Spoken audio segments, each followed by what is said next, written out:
Ladies and gentlemen, welcome into our debut here of BOL IBS. I am Bickle, joined by Goferino. We are jumping right into game number one's draft between SNC Sunset Ravens and TD Dusk. How you doing today, Goferino?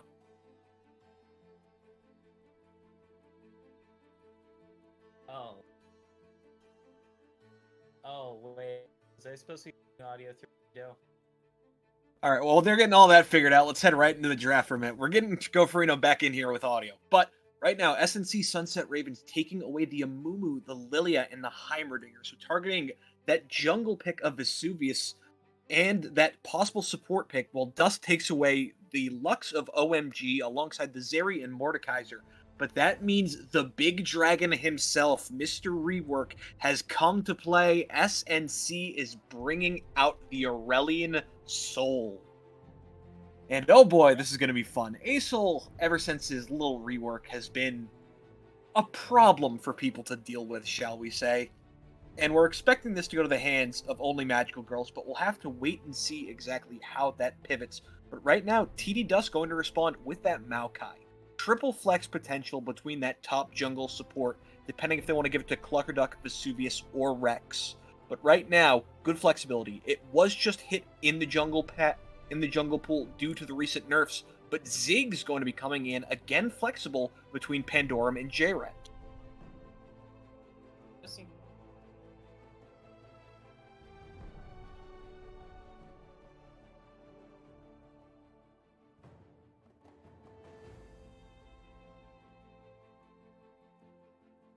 And right now, it seems like SNC is still looking at what they're going to respond with. It will be an 80 carry heading down there for Zandra. I'm sorry with this pronunciation, as this is a hell of a name. Zandra Drea. I'm going to call you Zand. Zandrita. There you Okay, go. how about Hey, now? there you go, Farina. Welcome back. Yeah, for some reason, my PC randomly lowered my mic volume to 20% instead of 100. I think it's Ooh, because that's I always had fun. the dissatisfaction of attempting to use Zoom earlier today. Because Zoom is Ah, a the wonderful fantastic world of Zoom. application, and instead of lowering the volume inside it, it actually just lowers your entire PC volume. But we are back, yes. And Well, the draft welcome has back. been shaping up quite interestingly, like you have pointed out here. Definitely going to be a lot of scaling here with the Ziggs, Aurelion Sol, and Sivir on the table. Well, you say scaling, and TD Dusk says let's throw that out the window as they bring in our Rek'Sai, likely heading to Vesuvius.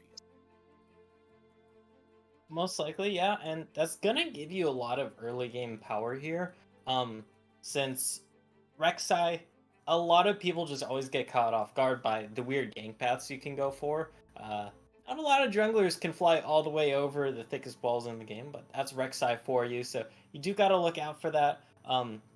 Trundle will do a pretty decent job into that, as the pillar is a great way to stop the Rek'Sai. And right now, we are in the second phases of bans here, just some more target bans coming across, making sure people don't get their comfort picks here. Thresh and Ezreal taken off the board by Dusk, targeting that, whereas we see the Alawi and the Yorick, two strong split-pushing top laners for Cluckerduck, taken off the map. TD Dusk now going to respond, likely going to show that top support, something like that, but still a lot of flexibility with this Maokai and Ziggs right now. Yeah, the fact that the Ziggs can go bot here, I'm leaning towards mid. Just due to the fact you should be able to outpush that Aurelion Soul. See what the lock-in is. That's here. A Kled mid. That's a Kled mid. That is Pandorum on Kled mid. Alrighty then. Gonna be having the Kled mid here. Just gonna be going for that Unga Bunga style. You're gonna be looking for a lot of all-ins here. This isn't a control mage. You're looking to go aggro early or die trying, so might be a little bit of a coin flip here, but it is a coin flip weighted in the favor of the Kled.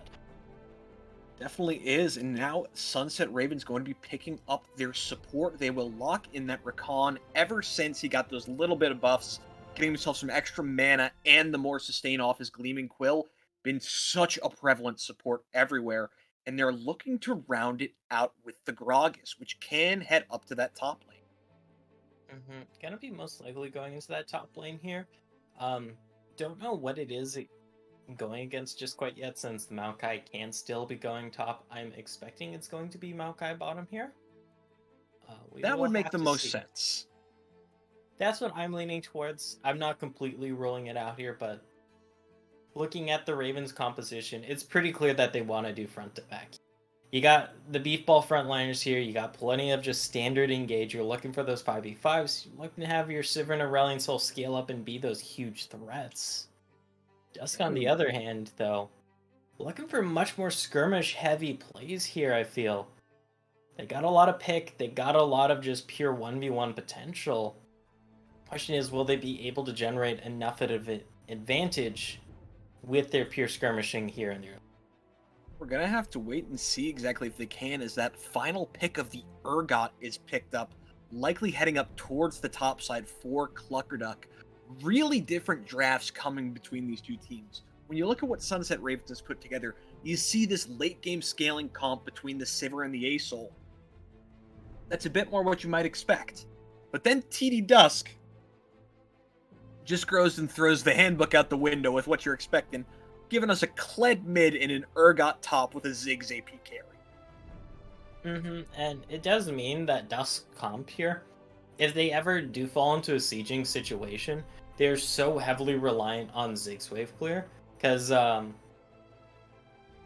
mean, let's face it, you're not exactly having huge wave clear ranged powerhouses on the rest of your team, so you fall behind as this Dusk composition, you're not able to get on top of the back line and really destroy it here in these fights. That's gonna be quite the issue here for this comp. Definitely could be. Now, taking a look at with everything we have drafted, where are you expecting some early action to be? If we're going to see jungle intervention, what lane are you expecting? Mid would be the most likely spot, I'd assume, just given the fact that it's gonna be Kled versus Reliant Soul in the mid lane here, so there's gonna be action regardless of if there is a jungler or not. So why not just bring in some manpower here to even the play field if it is for the Ravens, or for the side of Dusk, counter ganking potential, and then also just two divers versus an Aurelion Soul. Gonna be pretty easy pickings to say the least here. Definitely is. Aurelion Soul, really strong late game carry as he stacks up his Stardust, but because of that, really vulnerable early game. So like you said, could be subject to some really early Rek'Sai ganks alongside the Kled. That TD Dusk is going to be looking to punish this A-Soul before it can ever get online. Yeah, it's gonna take a bit of time for sure, just as it always does with the Railing Soul nowadays, post rework. Wasn't really a thing pre. Hey. It'll be interesting to see how everything comes together across the board. Some standard matchups, like we're seeing, some standard picks like this Sivir Rakan has become very normalized, but it'll be very interesting to see into that AP carry of the Ziggs threat, the sole AP threat on that entire map. You gotta think if TD Dusk falls behind, they may be in a bit of trouble without that reliable wave clear aside from the Ziggs, as you mentioned. Not to mention, even though looking over the Ravens composition, it's not going to be the tankiest here. I assume we're going to be seeing more of a fighter Trundle than full tank Trundle.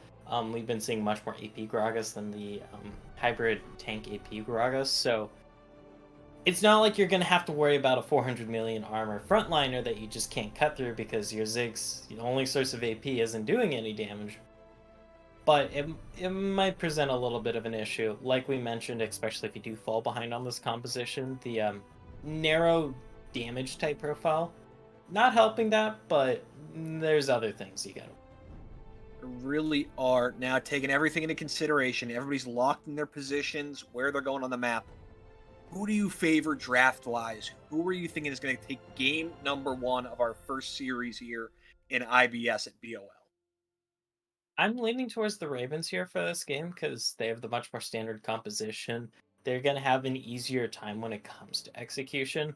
Because I mean, looking at the other side here, Dusk, what they're gonna have to do, they're gonna have to be much more proactive in this early game, and if things fall flat for them, it gets rough really quickly.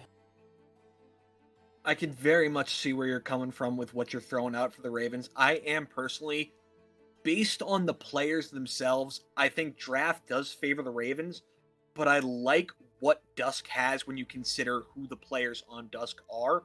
I'm really curious to see how Vesuvius and Pandorum are going to be able to work out this Rek'Sai Kled jungle mid duo to try and punish OMG on this Aurelion Soul.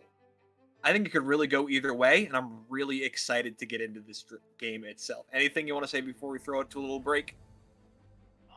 No, I've said my piece. I'm also looking forward to getting into this one. All right, so with that said, we are going to be heading into our spectator delay, and when we come back, we're going to be bringing you game number 1 of SNC Sunset Ravens taking on TD Dusk.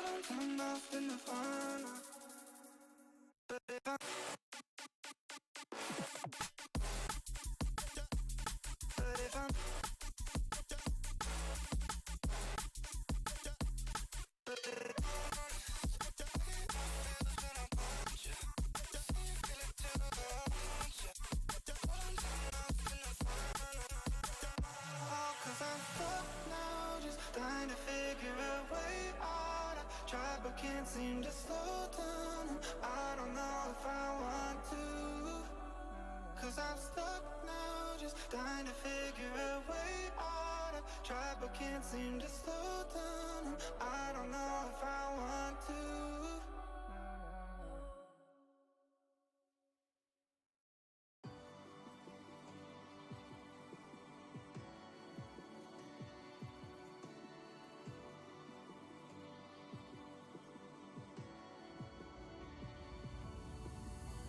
Finding shapes in the absence of clouds, like shadow painting. I was wrong about all the things that they told me. Stay up late while we learn to be loud. Watch the colors fade in. I was born to make change in places we can't see. I can't see what hidden in her head. No, I can't believe I'm drowning on dry land. And I won't stop, won't stop. And I won't stop, won't stop. And I won't stop, won't stop. Can't hold me down. And I won't stop, won't stop. And I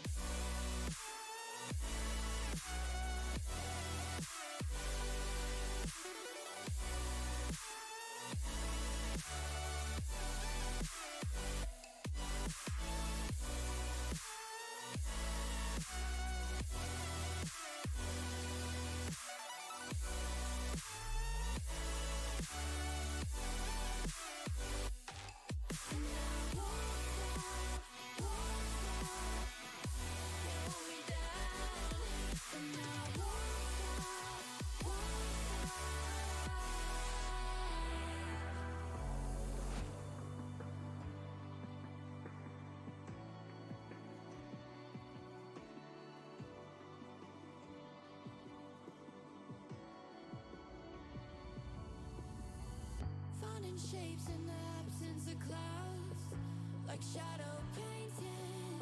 I was wrong about all the things that they told me. Stay up late while we learn to be loud. Watch the colors fade in. I was born to make change in places we can't see. I can't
Welcome back, everybody, to game number 1 of SNC Sunset Ravens taking on TD Dusk. We have loaded into the Rift. After spending a bit of time with Nocturne, we are good to go. And taking a look around, we do see TPs on both top laners, but other than that, everybody going aggressive summoners. Yeah, I mean, makes sense. Like, why not just go for it? You know, yellow swag. That's the motto. Indeed, it God, I does haven't tend heard to be you. the motto here. And it looks I haven't like heard yellow swag like unironically since like 2012, I think. it's a bit of a I- throwback. Like, I'll sometimes hear YOLO, but the only times I really hear swag is like usually in like an offhanded comment or like when someone announces a merch line or like they're giving away free stuff. They're like, "Yeah, take this swag." I'm like, "Okay, boomer." Even though they're like 23. Oh, God. Look up. See the buzzards circling. And But right hey, now- we're just chilling on the Rift here. Yeah, nothing too exciting happening right now. Both teams deciding to go for their standard bot leash, pivot up to top side with the clear. So no real action to start. Of course, everybody's going to be interested to see this new Aurelion Soul. First time in here in IBS, of course, do the changes. But we do have a little bit of trading top side, as we do already yep, have flippy. Disdain in from Cluckerduck, who's getting a good chunk onto Wildstar, who's already punched down low. Yeah, I think what Wildstar probably wants to do here. Looks like Wildstar is going to commit for the pots here. You do have the happy hour passive, which helps a lot with sustain in lane, but with how the wave was and how early it was, honestly, if you want to just back there and teleport back, like, it's gonna suck being down that summoner spell, but it's gonna suck a lot more being like half health for like this long in lane. But Trying to you're rely on the already- pots and the biscuits to get themselves back up to that. But Flash in with the grand entrance, going to get a knock up onto J-Rend, but perfectly okay. So Nebulous just blows their Flash there, trying to get a bit aggressive. Yeah, I understand what they're going for there in that bot lane Nebulous. I mean, it's level 2 to level 1. That's always like a standard all-in for bot lane if you got the opportunity. Especially against Ziggs. Level 1 Ziggs all-ins are terrible. Especially but level one- outside Cluckerduck is another Disdain over and using the Purge to chunk down Wildstar again. Lane advantage is going fully the way of TD Dusk right now. And Dorm looking to trade in does drop out of Scarl, so they're going to have to use that pocket pistol to get himself back on. Yep. It's going to take a little bit here for Pandorum unless they're able to get a lot of auto attacks onto only magical girls, because the way Kled passive works is you only stack up Courage from auto attacking champions and turrets, I believe, maybe jungle monsters, and you only get Courage from minions if you kill them. So And it does very take much, so very much in a position that he's not going to be in the nicest area as well. He is just trying to get ready though. Does have backed up twice. Going to use those violent tendencies to stack out. The Breath of Light's coming in, but the Ignite is there. He remounts on the Scarl and pulls back with the Bear Trap on the rope. Solo kill first blood going over to CB Pandorum. And he has found Lost Havoc. Uses the pocket pistol to go over the wall as Lost Havoc has already blown his flash. Pandorum gets the kill and gets out with his life. Oof, yeah, that pocket pistol saving the life of Pandorum there. That was also extremely lucky of Pandorum there because I believe they had the Triumph proc there, which gave him enough health to stay on Scarl after that last turret shot. Because if that was a Pandorum dismounted, no Scarl, probably would have been a 1-for-1 there, but In Hey, the Lady- end, though, Lady does looks end fine up in going your his favor. way. Good early advantage right now for Pandorum in the mid lane. Cluckerduck had really good advantage of this lane early on, but it seems like Wildstar has regained his posture a little bit, as we do see Lost Havoc looking to make his way up top. yeah, I'm just gonna be moseying on top here. Don't have the strongest dive right now unless you land a good body slam. Although now that I say that, Luckier Duck, actually pretty low from taking all those minions, so would be easier. But that's not going to be the call here. We see the cross map play onto this dragon, another all in the mid lane. No ignite this time, so won't be able to pick up the kill, but forcing Magical Girl's back even more. Big deal. Wildstar goes for the body slam under Oh! the tower, forces out the flash Yeah. after that barrel roll damage comes out. Cluckerduck lives with a sliver of HP. Yeah. Wildstar actually almost like big brained that because they threw the barrel where Luckier Duck flashed to. But not enough charge time on it. So does not pick up the kill, but still, you're happy about that. You force out the flash of the enemy top laner. It doesn't cost you too much. You get a free back. Relatively free. Yeah.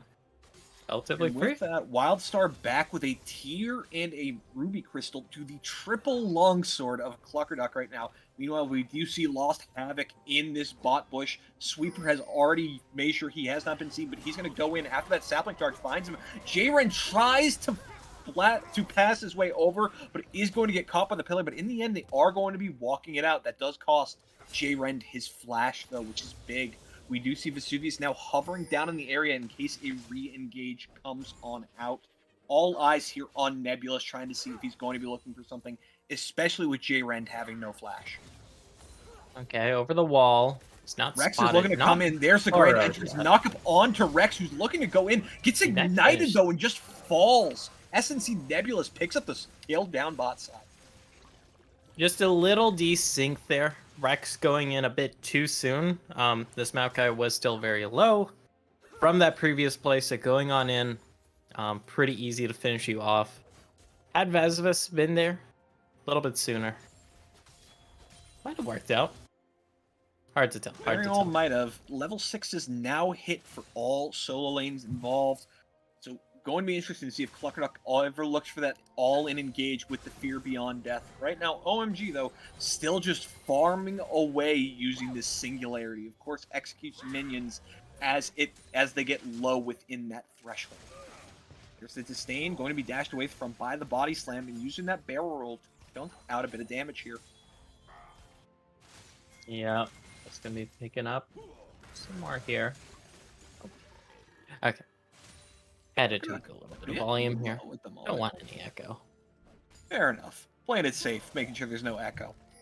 Yeah, because it's like, if there's one thing you will get reminded of very quickly by Twitch chat, it's always if there's like production errors, and that includes echoes. Like, if there's like a small visual glitch on the scoreboard, or like the overlays were someone forgot to turn on the overlays, like, you will hear about it nonstop. Yeah, you'll hear about it. Not quite nonstop. You'll have a bit of breathing room, but like the initial onslaught's always bad. Either way, though, Fair enough. it's been a trade-happy game, but we've only really seen 2 kills, and things have settled down here across the rift. So, no huge leads as of now. All things considered, only a 300 gold lead right now. No massive advantages, as Sunset Ravens right now are looking to take this Herald and get themselves a bit of gold that they can funnel in through these plates. Yep. That's the big thing about the first Rift Herald. There will always be plates when you drop it, I think. You can also take it really late, so sometimes you can't. Topside, but here comes the Vesuvius gank. in the area, using that Prey Seeker, scouting out Wildstar, forcing him back. We did see Pandorum had made the roam up as well, but he is just going to be walking his way back mid, where OMG has just been sitting and farming. Yep, just chilling. Yeah, and OMG's perfectly content just farming for late with this Aurelian Soul. Of course, the more Stardust he acquires, the harder he is going to hit. Pandorum goes in, lands the Bear Trap on the rope, pulls him back with the catch of it, and using those violent tendencies, there's to charge under, flashes in to dodge away from the Falling Star. He will dismount from the Scarl, and he will pick up the solo kill as well, as that moment of invulnerability allows him to dodge out on the Breath of Light damage. Mm-hmm. Just barely, but now this Kled mid working out well. You see Nebulous going in. There's the quickness. Knock up with that grand entrance. Rex going to knock him away with the Bramble Smash and just walk away thanks to that Nature's Grasp. Was a bit of a close one, though, not gonna lie, and getting this enemy support on down low before the dragon is nice here. If you do want to establish control, We might see a bit of contention over it. We got both sides here. Raven and Looking to go Dusk. in here, but just some auto trades back and forth. Of course, that Purge now about to be a toggle for Cluckerduck when he hits level 9. Very nice for his trading pattern. Wildstork just relying on those barrel rolls right now. There's a body slam into the Disdain. Cluckerduck flips him over, again chunking him down with his Purge in the shotgun legs. And a nice little health advantage going over to the way of Cluckerduck right now. Nice early dragon lead here for the Ravens. They're going to be happy. They want to keep this early lead going. They want to keep this early lead going here. It's not massive, but you got the dragons in your favor. That's going to let you cheat out some scaling. And also, you just have this Fed Kled in the mid lane that you can look to leverage across the map here with that charge. Very easy to roam on down, whether it's to bot lane or even top lane here. You can make things happen. And with that Kled, the flash in, Cluckerduck looking really aggressive there. Wanted to get onto Wildstar. Cluckerduck still going for it, actually, though. Yeah, as you mentioned, with Pandorum pretty fed on this Kled right now, we see both Vesuvius and Pandorum going for those lethality builds. So anybody without armor is going to be absolutely shredded, but Havoc dropping this Herald down bot, trying to get Xander some more. There is the Prey Seeker into that Void Rush, and Xander is going to get out. There is the Grand Entrance back, along with the Battle Dance. Charge comes in bot side. Pandorum is here. Looks like there's not going to be anything in the end. Summoners are blown on both sides, but in the end, nobody dies. Nobody dies. Some 3 plates were picked up, though, here for the side of the Sunset Ravens, so they are happy about that, and they get out with their lives.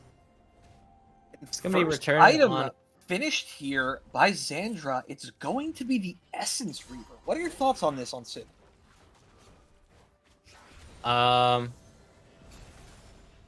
It's kind of bad.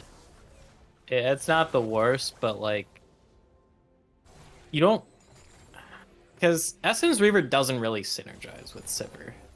You want to get the Navori Quick Blades, since that lets you have perma uptime on your Ricochet, which gives you that massive just backline damage, as well as the permanent attack speed steroid.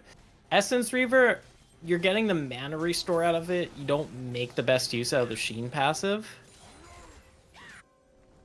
I disagree with it. Yeah. Fair enough. And along with that, other items being picked up across the board. We do see our first mythic being that Rod of Ages picked up by Wildstar, going for that tanky alongside the AP focus of the Gragas, where we see Cluckerduck going into that Black Cleaver. Vesuvius, though, has made that burrow around on the tunnel, but Wildstar just going to body slam away back to safety. Yep, nothing doing there. The Void Rush was available here for Vesuvius, but they opted not to use it because they didn't hit the Gragas there. So we're just back to a little bit of chilling on the Rift. Xandra just trying to clear out these waves bot side, as J-Rend is obviously going to have a lot of push potential on this Ziggs. Ziggs is one of those champions that actually is going to be matching Sivir in their push potential. But Mythics have come online for the mid laners as well. Eclipse picked up for Pandorum on the Kled, and Leandri's picked up. There goes the Bramble Smash to knock back off the Twisted Advance. There's the Nature's Grasp coming in. Just running back. Good disengage by Nebulous to get them out to safety. Nice little all-in there for TD Dusk in the spot lane. They don't finish the kill, but it's going to let them pressure this turret even more.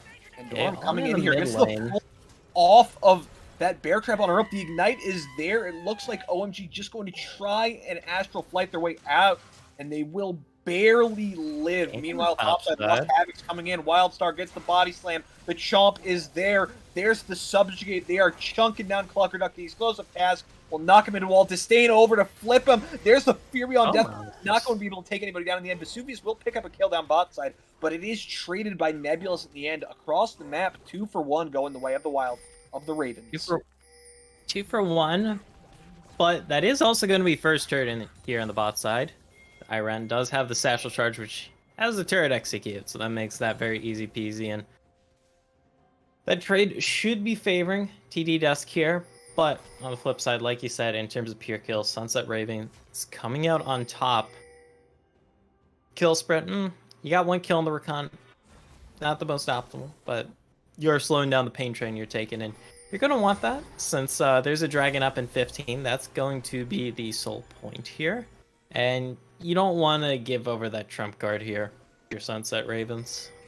And Sunset Ravens picking up that Herald will allow them to gain priority wherever they want it for this dragon, and they're dropping it mid right now, forcing a response as they rotate down towards this Herald. With Cluckerduck showing topside, you have to think TD's just getting Yep. And there's no TP here for Cluckerduck either, which is a big deal. Looks like the call is just to seed it. Not the biggest loss in the world. What can you get in return for this, though? You're going to take out the top laner's teleport, so Wildstar is not going to have that tool, but... Inferno Bomb looking for the steal, not going to get it, though, as the Smite Secure comes in from Lost Havoc. And right now, 2 for 1 in terms of dragons. We have a very close game. Only about 500 gold difference. This could really break either way right now. Dead even. The only real separation is that 1 extra dragon, which is giving a little bit of stats here, but nothing too noticeable. Bit of a party in the bot lane. Side.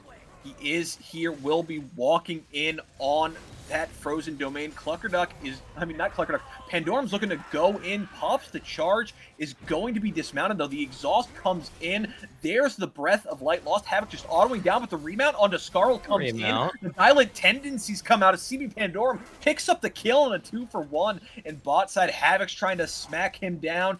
The Eclipse Shield is not going to be enough, as in the end, he will fall to Lost Havoc. Meanwhile, mid lane, Vesuvius looking to get aggressive here. As the stack is coming, they're looking to push in onto this mid lane tier 1, as only Xandra and Nebulous are here to defend right now. Vesuvius is coming over. There's the Prowler's Claw into the Unbarrel, the knockout. You see the quickness trying to get some lockdown, but in the end, J-Ren picks up a kill as well across the map. 2 for 1 going the way of TD Dusk, alongside some extra towers. That turret differential is gonna be a big thing here in these next up and coming minutes here. Not having that extra bit of safety here for the Sunset Ravens is going to sting, and it's gonna let the side of TD Dusk just extend their control here with whatever wards they have. Just try and establish more presence on this map for the next dragon, for the Baron when it comes up, or for whatever fight you have. Next dragon not up for another 3 minutes, so both teams just going to be looking to farm it up and get themselves some scaling. So, yeah, got a bit of time on the clock here. I wouldn't be surprised if some fighting breaks out here. I'm not sure where. I wouldn't be surprised if it happens bot lane, though, when Pandorum gets their ultimate back up, that charge. They also got the Ignite as well, so it'd be easy pickings onto only magical girls if they do so choose to go in. Pandorum has really been the member of TD Dusk looking to make things happen. Has picked up 3 kills for themselves right now, by far the biggest beneficiary. Meanwhile, Cluckerduck looking to shove out OMG, going to pop that singularity to slow him down. Lost Havoc gets the pillar down. Cluckerduck tries to go over, unfortunately going to have to flash away, pops the corrosive charge to try and disengage, but the lethal tempo is here as Lost Havoc will just chomp him down.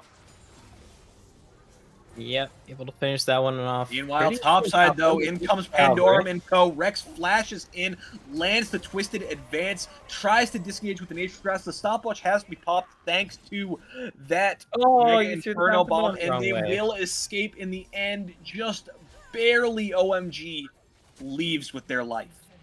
So you get the 1 for 0 in that turret in the mid lane. That's going to be a nice swing back here for the Sunset Ravens. Establish some map control of their own, get a kill into their belt as well. Okay, 1 for 1 in turrets, but you'll take that if you're Sunset Ravens. You really do, and right now, 5 for 5 in kills, 200 gold difference, 2 tower difference, 1 dragon difference. This game is still on a knife's edge at the moment.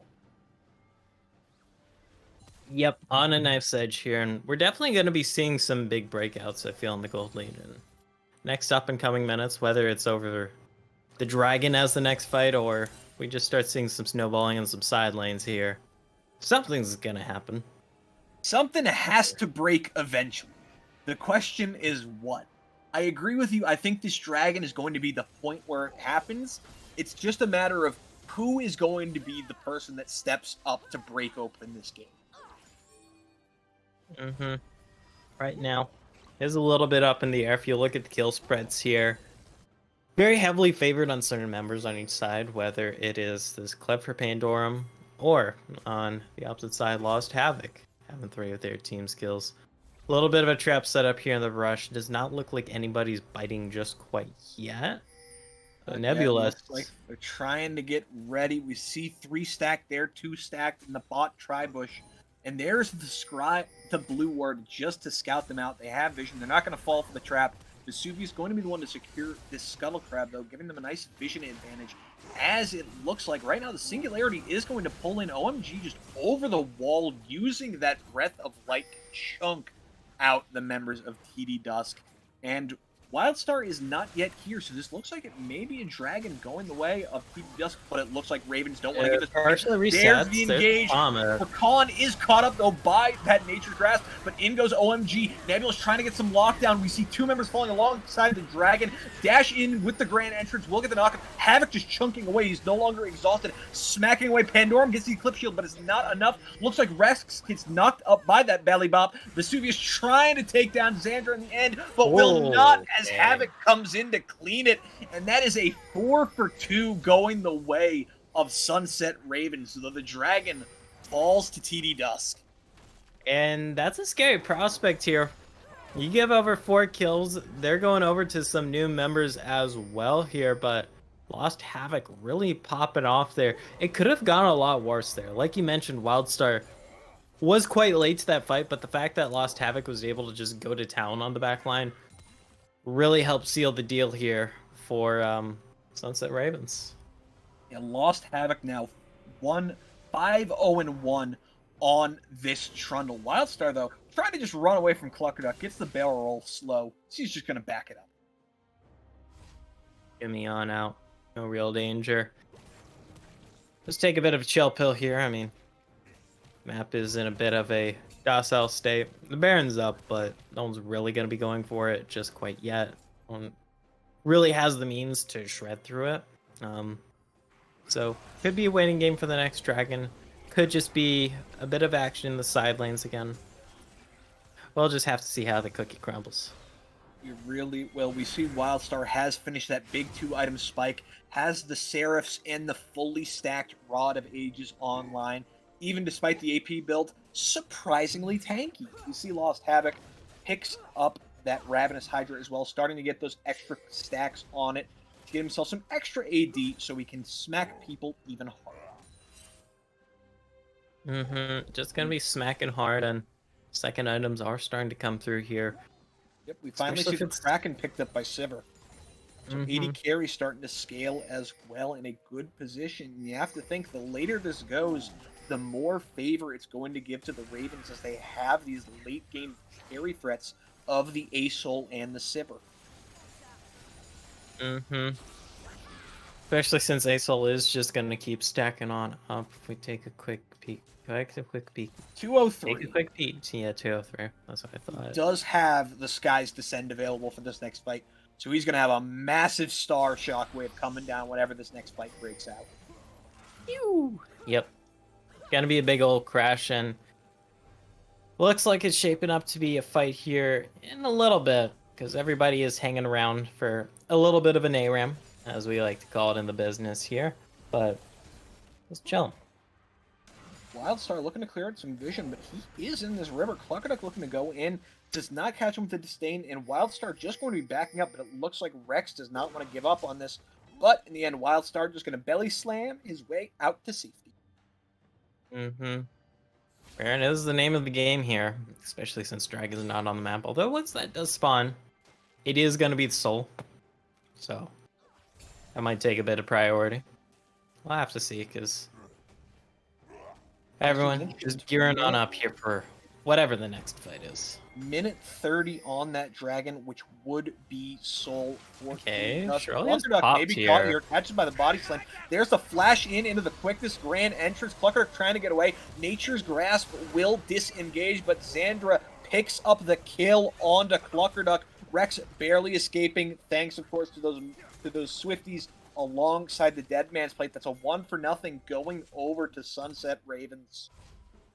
Nice little pickup here. They aren't going to be able to take any huge objectives with it. It's not like they're going to be able to crack open turrets with it, but it's going to let them scale up even more and have some go for the Dragon/Baron fight whenever that happens. But you say they're not going to be able to get any objectives on this. I think Sunset Ravens thinks otherwise, as they're pivoting right towards Baron. They see Vesuvius down here with Wildstar, and they say, you don't have a jungler, you can't contest this. They're trying to burn this down, and they will secure Baron for themselves 30 seconds before the Soul Dragon comes online for TD Dusk, getting themselves a nice chunk of change coming in before this fight. The question is, can they back and get towards the fight soon enough before that dragon is burned down by TD Dusk, who are already getting set up in position with vision in the area? it's 12 seconds out, though, so you are going to be pretty close, and it's not like it's going to be melted through. We'll see how fast they can do it. There's the blue trinket, just recognizing, yeah, they are indeed all in there, so you just got to hustle your bustle on over. You got the burn it right Shirley's. now. Trundle not yet in the area. And there's the Sky's Descend comes in with a massive shockwave, and it's stolen by the Breath of Light by OMG, and right now, there's the Mega Inferno Bomb coming in, but Lost Havoc able to stay alive. But there's the Fear Beyond Death into a 3-man Fear by Cluckerduck, trying to get this Urge into the backline, but he is cleaned up by Xandra in the end, and OMG trying to keep this chase going. That is 4 for 2 going over to the Sunset Ravens, who thanks to a beautiful Skies Descend from OMG are able to steal that dragon, stop the Soul from coming in, and shove hard with this Baron push. 3 members alive to only J-Rend. They're looking to crack open the base. And the scaling is here now for the Sunset Ravens. They got their carries online. We saw that in the last fight. Despite the good Fear Beyond Death, you just have a lot of these members kind of melt here on the side of TD Dusk. And that's going to put your main win con on the back leg here for another 4 minutes. You're close to getting that dragon, but close does not count unless it's horseshoes or hand grenades. And in the end, right now, we see Sunset Ravens with a pretty sizable advantage, just about 5k gold, with a comp that's going to outscale their opponents. You have to think the Ravens are happy where they are. Yep, they're feeling fine and dandy here. They stopped the Soul. They grabbed themselves Baron. Weren't really able to do too much in terms of pushing with the Baron, and there's only about a third of that buff left, but you are the scaling comp here. You are going to have the edge going later into the game, but there is always the chaos factor. And the fact that you weren't able to get as much as you probably would have wanted with that Baron, because you didn't really have to do much for that Baron. It was a free pickup, there's no contest, you had plenty of time to back and then just go fight with that dragon. It does feel bad, but it was also a pretty damn long dragon fight, so give and take. Indeed was, and you gotta think right now, looking at this situation, what is going through the minds of TD Dusk right now? If you're them, what is your game plan to kind of get yourselves back into this game, to try and take control? What are you calling for if you're Dusk right now? Work the side lanes here. You got insane, like 1v1s, 2v2s, and 3v3s. It's the team fights where you're getting outscaled in. And of course, in 2 minutes time, fight over that dragon, because getting that Earth Soul would be such a huge boon for your team, just for that pure raw stat advantage alone. The Mountain Soul, of course, getting that extra tankiness alongside that shield to every member would be very beneficial for TD Dusk, help them make up a good chunk of this deficit.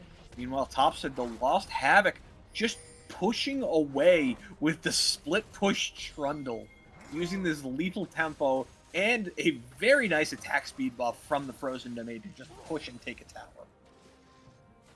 Yep, we're gonna be shredding on through that one, and everybody just chilling on the map right now. We got a minute 40 till the dragon, and we know that's gonna be the big objective here that everyone's gonna be trying to fight on over. And you can tell Lost Havoc knows that is the big one as well. He's picked up an Elixir of Wrath, ready to pop that as soon as the fight breaks out, knowing that if they win that, they win the game. IE now online for Zandra, did opt for the IE instead of the Quick Blades, as you had mentioned. So 3-item spikes online for both the mid and 80 carry, as well as the jungler of Sunset Ravens, where every member on the side of TD Dusk right now still working towards their own 3rd item. And that's a big deal because a completed item versus components is such a noticeable difference, even if it is only like 1,000 gold between you and the component pleb. But yeah, you are going to be feeling that, and we already have everybody. Again, the posse ready. Will be up for in Dragon. 40 seconds. The posturing is coming in. Nebulous trying to get away, getting poked out a little bit by J-Rend. And this is it. 30 seconds away. We have a massive fight. Pandorum right now trying to grab mid-prio. Make sure this is shoving out, and they have an easy way in. But Cluckerduck may be in a bit of trouble here, getting collapsed upon. But it looks like the side of TD Dusk happy to just engage from this mid lane. They see Wildstar, but the Singularity comes in, gets a slow on to Rex, who is just going to be walking away in the end. River control right now is going to Sunset Ravens, while we see Dusk prioritizing this mid lane. Prio, we do see the dragon spawning just now. There's the engage coming in into the backline instantly. They're on to Nebulous, they're on to Zandra. Nebulous will go down. Zandra's next on the list. He will not fall in the end, but look at this damage OMG's putting out. The Breath of Light is coming in. Lost Havoc is here as well. The body slam to keep them at bay, and there's just ripping through the team fight. OMG with the Breath of Light will fall in the end to J-Rend, who is still there, but in the end, 3 for 4 coming across in a bloody fight. And it was a really good start to the fight there by TD Dusk. The problem is that Lost Havoc, once again, just on the back line, completely unbothered, able to go to town as this Trundle, and you're not cutting through this Trundle. Even though it's just the Death Stance and Steel Caps here, all that healing and the fact that your team comp is just so physically damage focused, it's adding in a lot of issues here when it comes to killing the Trundle, and yeah, so the scaling definitely online. Really is online. TD Dusk was a few autos, maybe 1 or 2 away from taking down Zandra on this Sivert, which could have been a big changing point in the fight early, but instead they just got kited out. OMG just burned them to shreds with this Breath of Light. Able to make quite a bit of a toasty time here. And Vesuvius looking to get onto Nebulous. There is the Void Rush. Gets on top of him. Has to pop the quickness to disengage. As Nebulous gets out to safety. Ult for ult trade. Ult for ult trade. Baron is up, looking though. in. Gets onto Wildstar. Flashes away. OMG calls down the stars as the sky descends. Big knockup. Vesuvius being burned down. He will fall. Wildstar takes down a kill. In comes Pandorum with the charge. Lost Havoc's just autoing this backline. Lethal tempo stacked up. Pandorum trying to get away for his life, but that is 4 for 1. 3 for 1, right? 3 for nothing, actually. 4 for nothing. As Havoc will burn down in the end. Rex is the last man standing. The On the Hunt is still popped. The move speed is coming in. There's the knockup. There's the ace. There's the kills for the side of Sunset Ravens, who are going to take this Baron possibly and take the game most likely. As you really think they're going to just shove mid-neck. Potentially. They are going to want to back after this. So there is still a chance. So you're telling me there's a chance? Yeah, it is looking pretty all doom and gloom, though, if you are TD Dusk right now. If you've been outscaled, you haven't been able to really contest these dragons to get yourself on that soul point, and now there's just an unkillable Trundle on the enemy team that you can't ignore, but you can't really deal with. There's nothing you can really do to just ignore this Trundle. 8, 2, and 10. 4 items completed, has that Death Dance, making him so hard for everybody but J-Ren to deal with. All that physical resistance, just going to be healing him up so nicely. You got to think Havoc is a problem that the side of TD Dusk has yet to solve. And it's only gonna get worse here with this triple mountain dragons just boosting that armor level by 9% each, so that's 27% just extra armor thrown on that you have to cut through, which is extremely fun. 2 minutes till the next dragon. Pandorum Not gonna be could able be to in get out of trouble this here. one is Chomps Pandorum. there, dashes through on a Nebulous, pops a bear trap on the rope. He's just going to get burned down, though, as Wildstar picks up a kill onto Pandorum. You see the counter push coming through in mid lane, so there might be a bit of a consolation prize for TD Dusk. They in this do mid have a lane. Ziggs, and there's no response here right now. That's a tower gone. Are we going to get a base race? I don't think they win the base race here, but if you're able to trade inhib for inhib, That's like another this, tower down. They're on to inhibs here. Okay, this is getting a bit sketchy. Going for it. This is Baron versus a Ziggs. What is going on? We see top tower falling. minions dead, There's though. a satchel charge. No minions left. Big kills there by the fact that Wildstar is able to take this down. But in the end, up top side, they got minions. They got Baron. That is SNC Sunset Ravens taking game number 1 in a base race. Yeah, definitely a dicey end there here for both sides, and scaling just proving too strong here for the Ravens. Yeah, the Ravens really scaled themselves there. Acel Sivir became so hard to deal with, but really, Lost Havoc played such a great role there, being this pseudo frontliner as the Trundle that nobody could burn through. And Wildstar, 6-0-13, most damage on his team, surprisingly solid game. Turning out really well for the Gragas. Yeah, having a grand time. Aside from those early trades where they were kind of put on half health level 1, but hey, that's a chip on your shoulder, and you're going to be wearing that well going into our next game. Yeah, definitely will. And with that, we are going to head into a little bit of a break as we get lobby and draft set up for game number 2 of SNC Sunset Ravens taking on TD Dusk.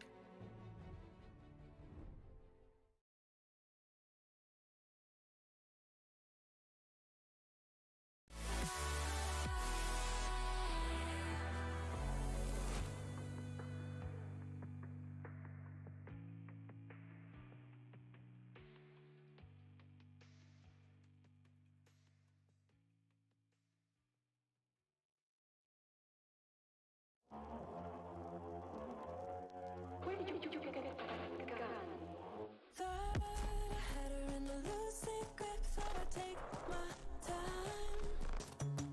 Keeps calling and she just won't quit, and we all know why.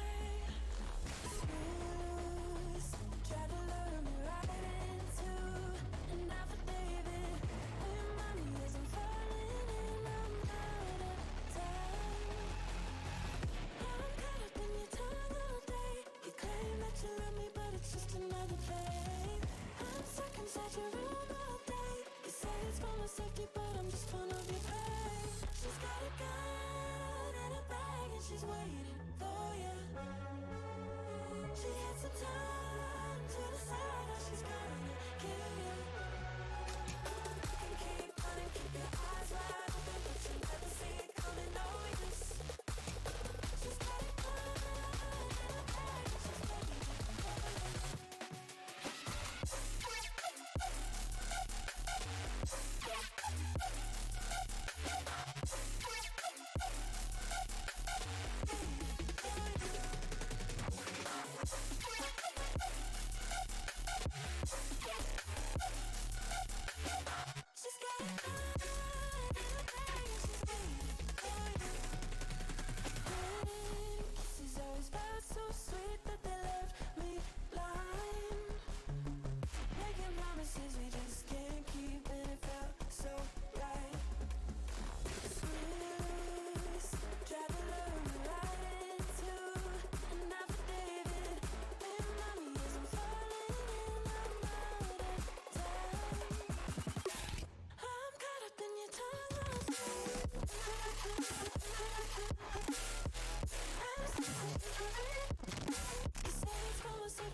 I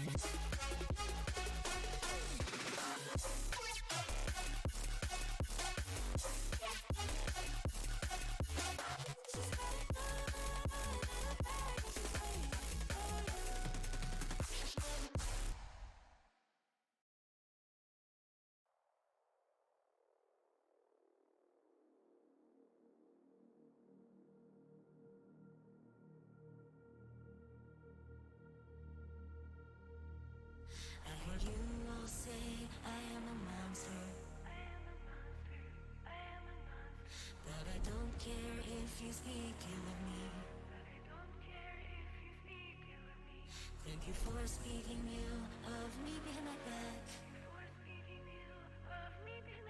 I am only becoming stronger and stronger, like the firefly shines incompletely.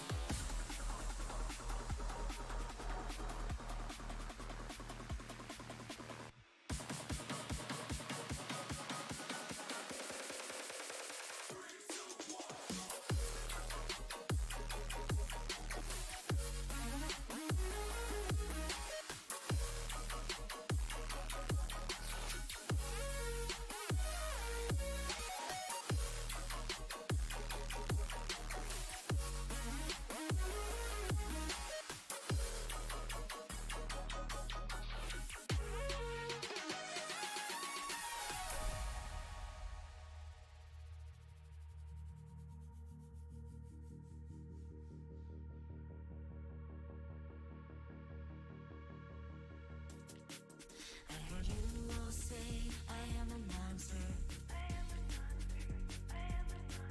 But I don't care if you speak ill of me. Thank you for speaking ill of me behind my back. I am only becoming stronger and stronger, like the firefly shines incompletely.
I know I'm not the easiest to love.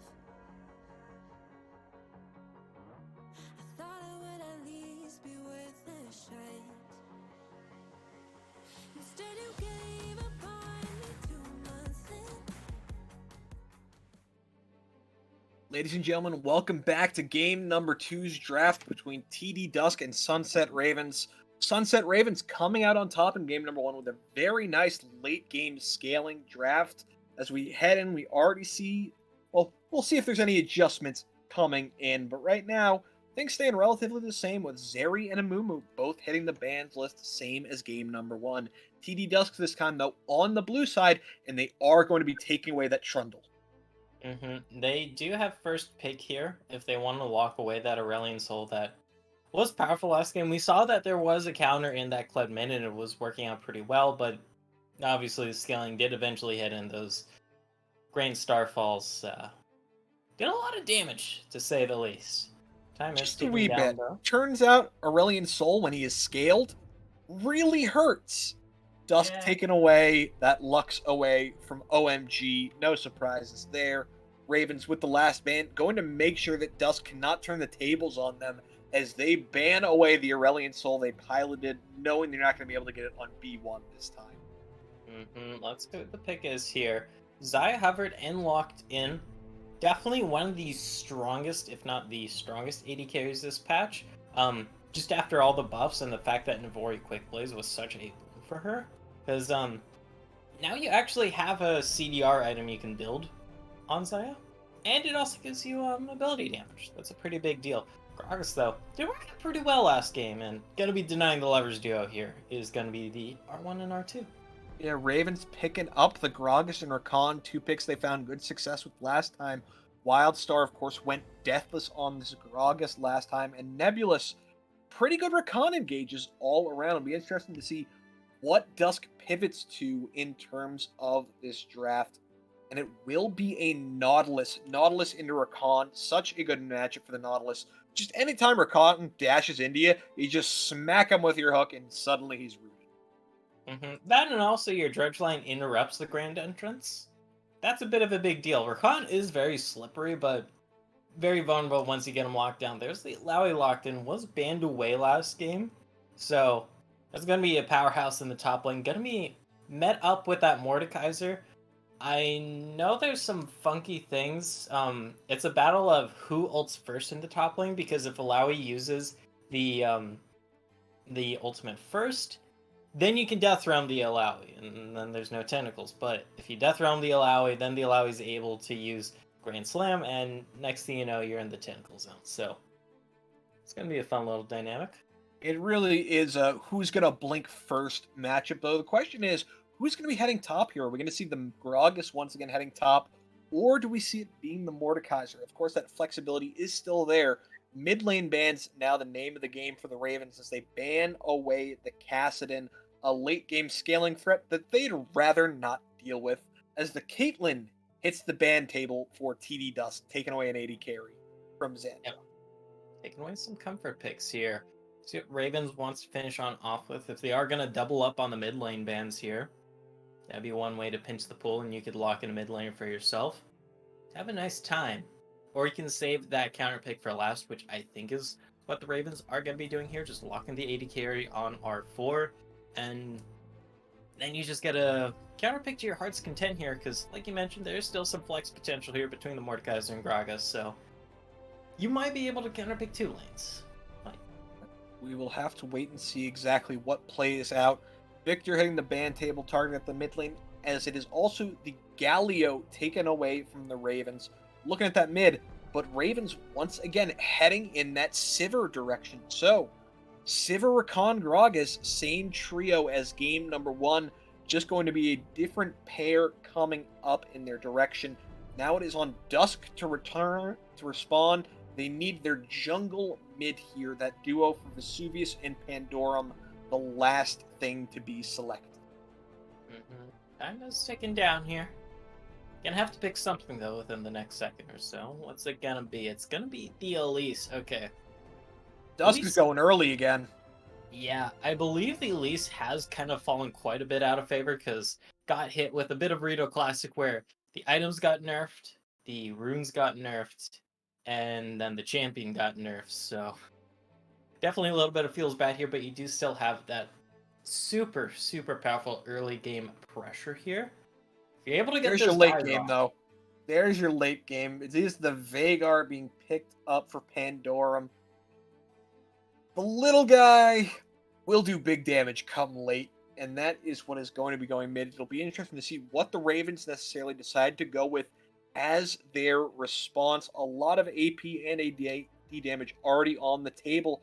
So really, the Ravens have the pick of their table, and it's going to be the Cassiopeia locked in, matching late game scaling mid with late game scaling mid in the Cassio.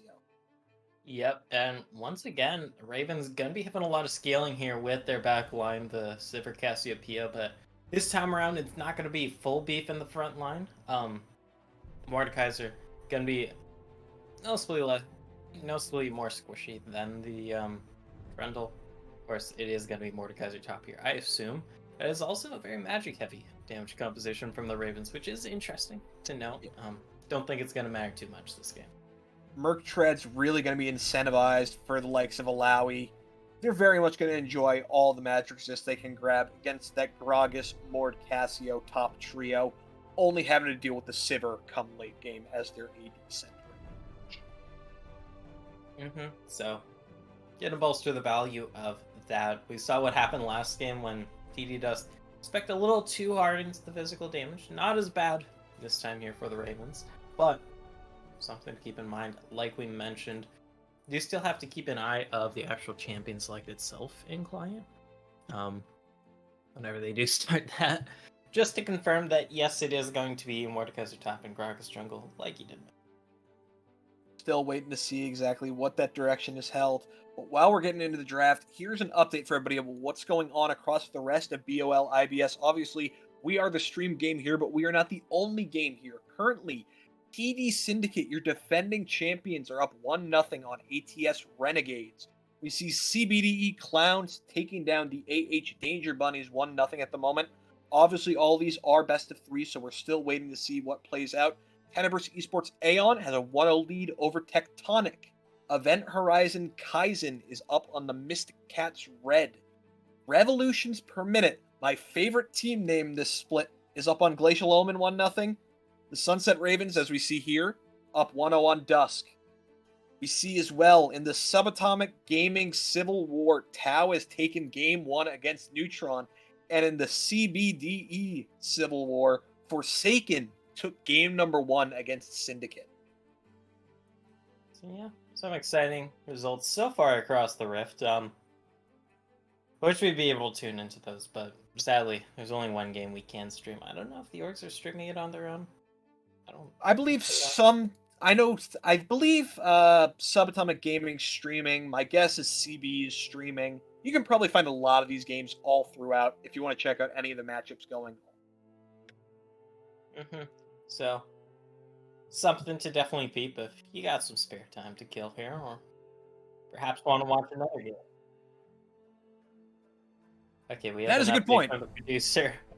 There's no CB. Sorry, CB, we stole your producer. Thank you, Pop Tart. We love you. Yeah.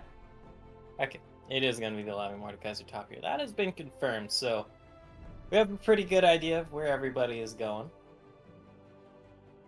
Yes, we do, and it will be on Havoc now to pilot this Gragas. That lost Havoc that Wildstar found so much success on. But really, all eyes feel like they have to be on Vesuvius, as when you pick an early game champ like this in Elise, you need to make things happen, and you need to make them happen fast and early. Because against this enemy comp from the Sunset Ravens, you're not really going to be doing anything at all late game as Vesuvius. You're going to land a Cocoon, maybe land a Spiderling. If you repel in, you're probably dying, to say the least. So, like you said, it's all about that early game. You do have lanes to gank. You can look to pressure top because that is very immobile. You can look to pressure mid because you got the cage. And bot lane as well, pretty damn gankable because you got a Nautilus there. And Nautilus makes ganking so much easier. So the world is your oyster, as Vesuvius. It's just up to you to crack it open. Really some good lanes to be looking to gank right now. You have to wonder if Vesuvius is going to be trying to get Cluckerduck ahead on this Alawi, as obviously a snowballing Alawi is a menace to deal with in the side lane, and really it's a hard time shutting them down once they get rolling. It's going to be tricky. And especially with this composition, if you're talking about a standard top lane gank here, 2 versus 1 with Gragas and Mordekaiser, good luck getting through that, because you don't have the CC to stop this Alawi long enough before she's able to just start hitting you with those big old tentacle slams. And that's just going to be healing all that missing percentage HP and really just shredding through you. So that might be a bit of a sore point here for the Sunset Ravens. But we did also see that mid lane was a sore point for them last game, but they're able to make up for that. So once again, drafts has been complete. Every champion is locked into their position. Gotta ask you once again, you're 1-0 on these. Who do you favor taking game number 2? Do you think Ravens cleans it up in a clean 2-0 sweep?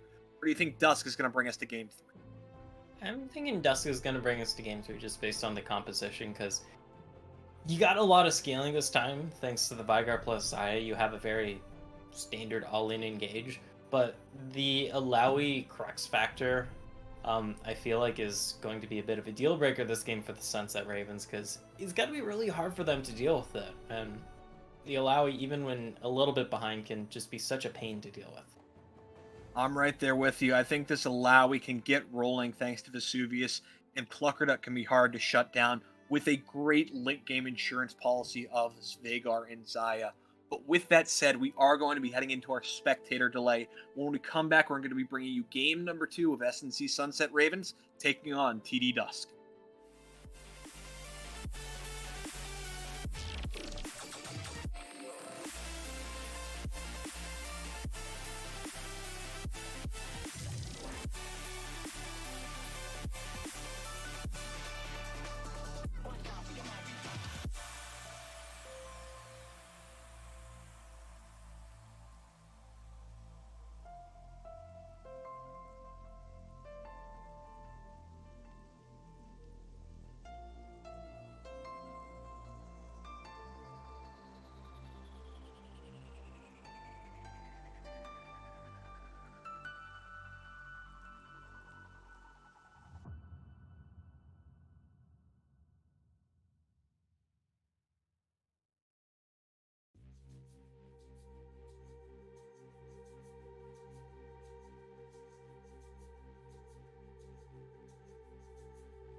Ladies and gentlemen, welcome into game number 2 of the night between TD Dusk on the blue side and SNC Sunset Ravens on the red.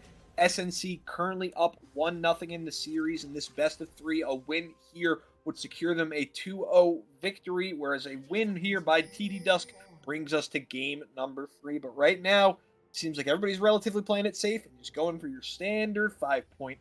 We do have a member of each squad going for Predator, which is a rune I always love to see, as it means we are going to see roaming, ganking, and action.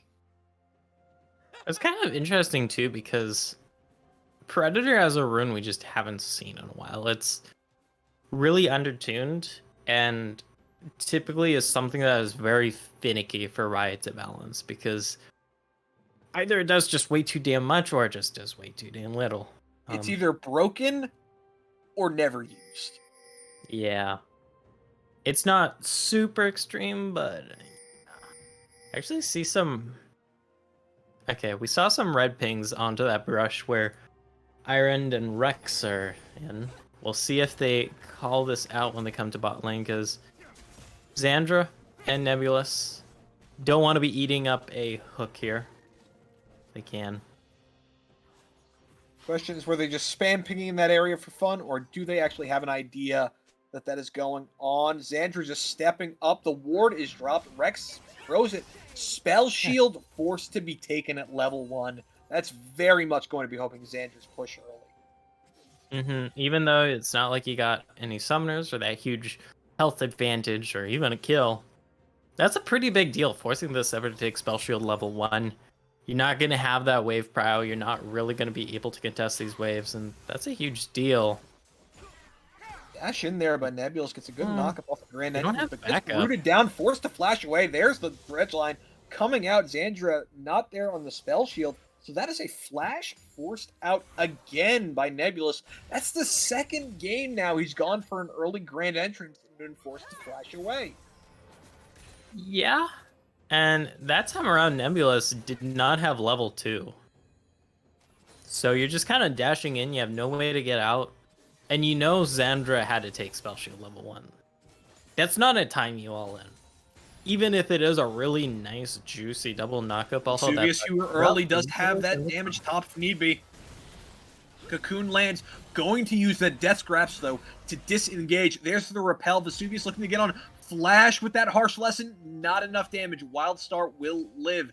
And in the end, Clockerduck's the only one burning Flash.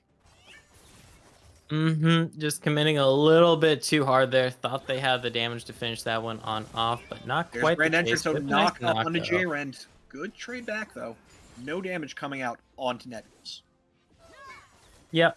Just gonna be kind of chilling on that one. That's just one of those howdy ho ones. Like, yeah, we're not gonna be able to finish you on this all in, but we can spook you. And As the okay, Spirit we comes see out, gets some good damage onto Wildstar, gets hit by that tentacle. Cluckerduck is looking for this Wildstar in trouble.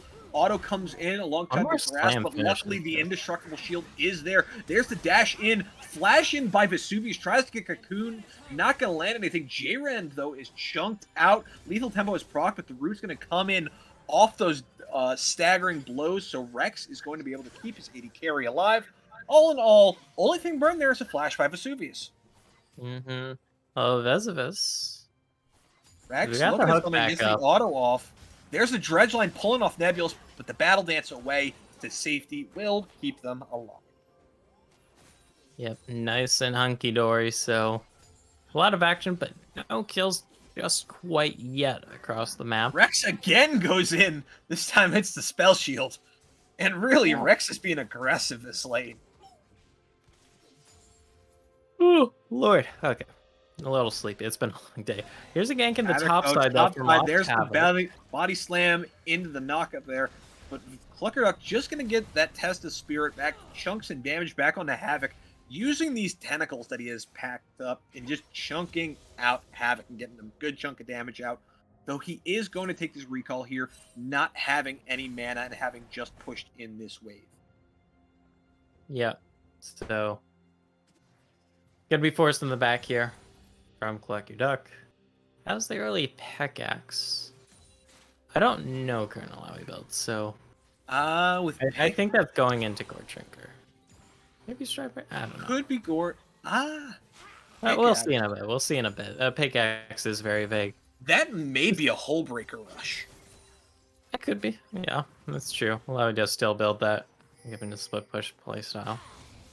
We'll just have to see how that shapes up. First Dragon of the Rift is going to be this ocean. That's available for the taken for either side. Mario has been established here for Dusk. Good OMG gauge. Caught in this event horizon. Going to flash away, making sure Vesuvius will not be landing that cocoon. Right now, looks like Lane Prio just going over to TD Dusk. Yep, Dusk. Have the prio. That's what you want right now. Keep this lead going. You can push that towards the dragon if you do so, please. Not quite the call just yet. Still, it is the ganking train. And might... Okay, the roam up mid. Gonna be called on off. Magical Girl's just way too far back. And River Prio right now going over to TD Dusk. They have that option to rotate towards the Drake with bot and mid Prio if they freeze. But Lost Havoc currently in the area has not picked up his shoes, so no Predator available. Whereas Pandora made sure that was an early back for him to get those on the board. Does have the Keystone now ready to go. Mm-hmm. Gonna be able to pop that for any roams that do come on out. Scuttle gonna be taken here. Just Dusk establishing some map control here. Recognizing, hey, you know, we kind of got prio. We got the first move here. Let's just pick up this dragon. Shouldn't be too hard to pick up, although you do have the enemy jungler in the area. Lost Havoc wants to go for this. Could see a little scuffle, but keep in mind, Predator popped. They're just going to back away with that Predator popped. As you mentioned, they hear, more so see, that Pandorum is on his way. So they back up, and this will be the first dragon uncontested going over to TD Dusk. Gonna pick that on up. We'll see if Pandorum's able to get the... Oh, yes, they're able to get the Baleful Strike last hit there. So that should be 2 AP. Every bit matters. Yeah, every bit does matter. It does indeed. So early dragon once again here for Dusk. See if they're able to keep this train going once again. They had pretty good dragon control last game. Did not have a Rift Herald control. Those were all taken by the Hawks. Sorry, the Ravens. Ravens, different kind of bird. Close enough. Yeah, same kind of vibe. Same kind of vibe. All right. Right now, with the fact careful. that Rex is on a roam, more so a back here, this does give the bot duo of Ravens the ability to step up if they want to, but I'm not sure they know where Rex is, so playing it rather safe right now. Instead, they are just going to shove out the wave and decide to take it back, throwing the waves back to their neutral states. Okay, might have some action here on the top side. Bezvis going to spot out that ward and just take it on down. So probably no action since Wildstar does know this is coming. Though, Pandorum does not know this is coming in the mid lane. Is hovering towards top side though because of the Rift Herald. Just going to be moving up towards his allies who are currently taking the Herald. And that's another objective right now that looks like it's going to pretty easily go over to TD Dusk uncontested. Snag that one on up, proving the Rift Herald score from last game. See what they're able to do with that. Because you've had Prio in these lanes for a good bit now. With Prio means you tend to have opportunities to just drop that Rift Herald. Whether it's off the back of a successful gank, whether it's just, hey, we're pushing this wave, let's get some money in the bank. You got options. We have not seen any real action so far. Question is, where's it going to be as Cluckerduck is pulled in there by that Death Grasp. Elise is in the area. It'll be interesting if Vesuvius wants to go for anything. Mordekaiser, of course, does have that Realm of Death available. But right now, more farming. More farming. In comes Vesuvius. Does have the Cocoon. They're looking to get on. That's available, though. Realm of Death does come out onto the Vesuvius right now. We also see that Lost Havoc is in the area. Wildstar just going to walk it back, though, to his tower, trying to disengage, but gets caught by the Cocoon. Going to walk it out there. Those the explosive cast go back into Cluckerduck, who's forced to flash away. The barrel roll will slow him into the auto off that drunken range, but there is the leap of faith into that harsh lesson.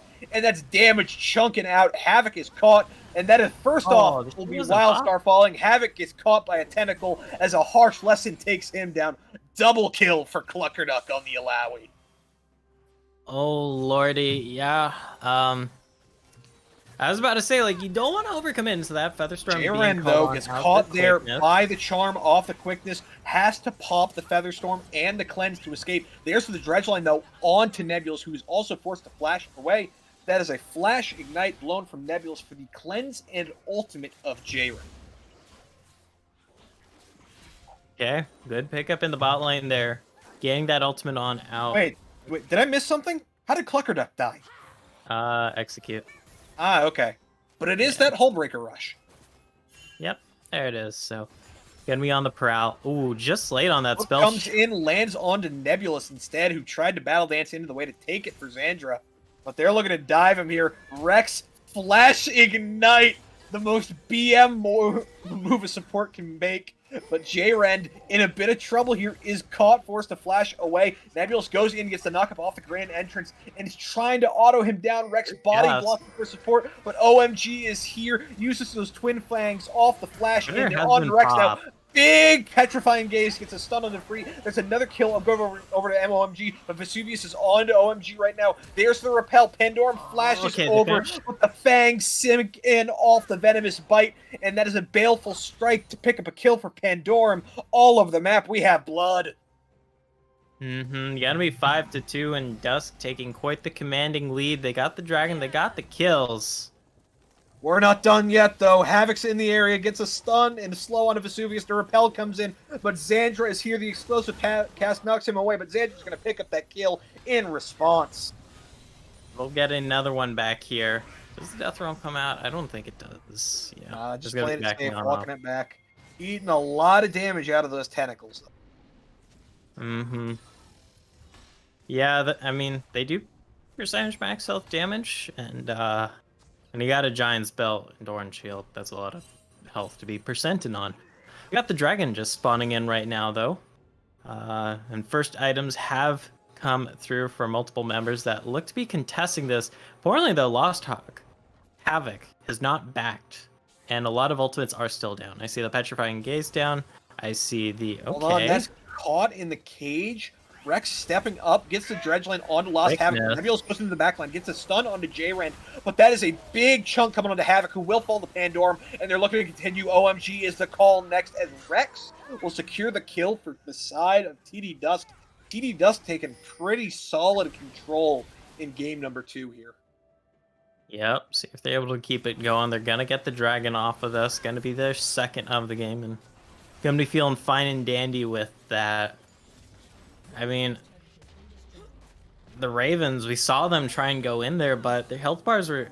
Some of their health bars were still low. They're still missing a lot of cooldowns. A little disorganized. You didn't have your AD carry there. Xandra not in the area, so... Very costly, and that's going to put them on quite the back foot here. Some more platings being picked up by Pandorum as well to further the lead of this 2-0-2 Vigar.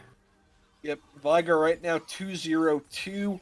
Dragons have been secured both by the side of TD Dusk right now, and alongside of that, the Kraken Priestess doing her thing up top lane already secures the complete Tier 1 tower.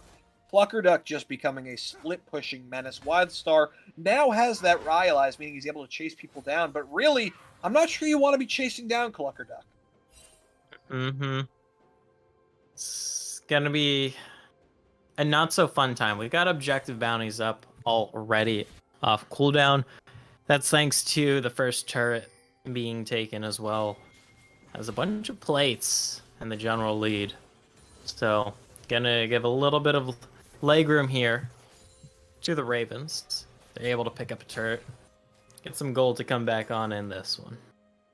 That's really what they're looking for right now. Objective bounties are on the board, as a 4K gold lead is the name of the game. Yeah, see if the hook comes out here. Hook comes in onto Reximus. The charm comes out with the quickness, but they're just going to disengage as J-Rend is walking back. Flash body slam gets a slow there. The explosive cask is dodged out by the Featherstorm, but the pull in there. Oh, Nebulous gets knocked up by the the dredge line into that depth charge, and that's a double kill coming over to Rex. The carry Nautilus is here, boys. Yeah, picking up that fatty double dub there in the mid lane. Saw the aggression there coming through from the Ravens, and it's a little mixed on the targets there. Weren't able to CC lock Iren there to stop the Featherstorm coming on out. And it cost them heavily, putting them even more on the back foot here. No real rally cry in this game aside from the scaling factor you have of that Cassiopeia and Sivir. Aren't out of Wildstar it is yet. being absolutely bullied here by Cluckerduck. We do see the pulling off the desk grasp. Cluckerduck knows what's going on, though. He comes in. Harsh Lesson will chunk down Wildstar.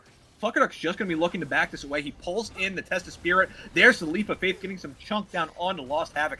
Havoc down to about half his health right now. And the tentacles are going to be spawning and chunking down. Wildstar, though, not in a good position, trying to defend this tier 2. Cluckerduck, though, lands a tentacle smash into the flash over with the Harsh Lesson. The tentacle slam will pick it up in the end. Cluckerduck, another solo kill topside with 3 members in the area. And Cluckerduck is a menace right now. What do you do about him? Yeah, the Alawi X Factor really coming in clutch this game. Nebulous There's the going quickness in. There's the again. quickness into the charm. Knock up Vesuvius trying to walk away in her spider form. J-Rend there just to help disengage. And nothing going to come of it in the end. That is the quickness and the on the hunt pop there for the side of SNC Sunset Ravens with nothing to gain in return. Yeah, just things aren't going too hot across the map here, and it's kind of looking like a go next angle, in all honesty. Unless you're able to pull off some miracle stalling here as the Ravens and hold out until that scaling comes in. And also somehow contest one of the next 2 dragons so you don't have to worry about that Hextech Soul. Then you'll have a chance, but that is a very tall order, and That is an extremely tall order for the side of the Ravens to see if they can manage to claw this back somehow. And right now, we see them just getting set up for another dragon here, getting themselves to Soul Point. Cluckerduck, though, still just punishing Wildstar. The Test of Spirit going wide, so no extra damage coming out. You have to think Wildstar is thankful for that. And there's the cage. Oh, and that is a the cage. shield hits Lands the down wrong on Xandra, ability. has to walk away. No punish coming out from there. That is 4 members mid. Rex Hey. forces out the flash of Nebulous. The Deathgraph pulls in Wildstar, but Cluckerduck, I don't think much cares. This tower goes down, and now this is a 1v1. There's the Leap of Faith onto the Test of Spirit. The tentacles are coming out. He is shredding through Wildstar right now. Meanwhile, there's the root onto Nebulous. There's your Baleful Strike into the Primordial Burst in a quick takedown by Pandora. Meanwhile, Wildstar chunked down by this Harsh Lesson, and Cluckerduck is absolutely teaching the rest of Ravens a lesson as to why you ban this Alawi. Yep. Masterclass act on why you ban this champion, indeed. More turrets being taken, more objectives being taken. And Dusk really solidifying their spot, their ticket to go on the distance in this series. Very much looking to bring us to that 3rd game, making sure that we have a long night here. And already just about a 10k gold lead. Currently sitting around 8.5k. Very much handedly in the hands of TD Dusk right now, who are up that gold alongside 3 dragons to nothing.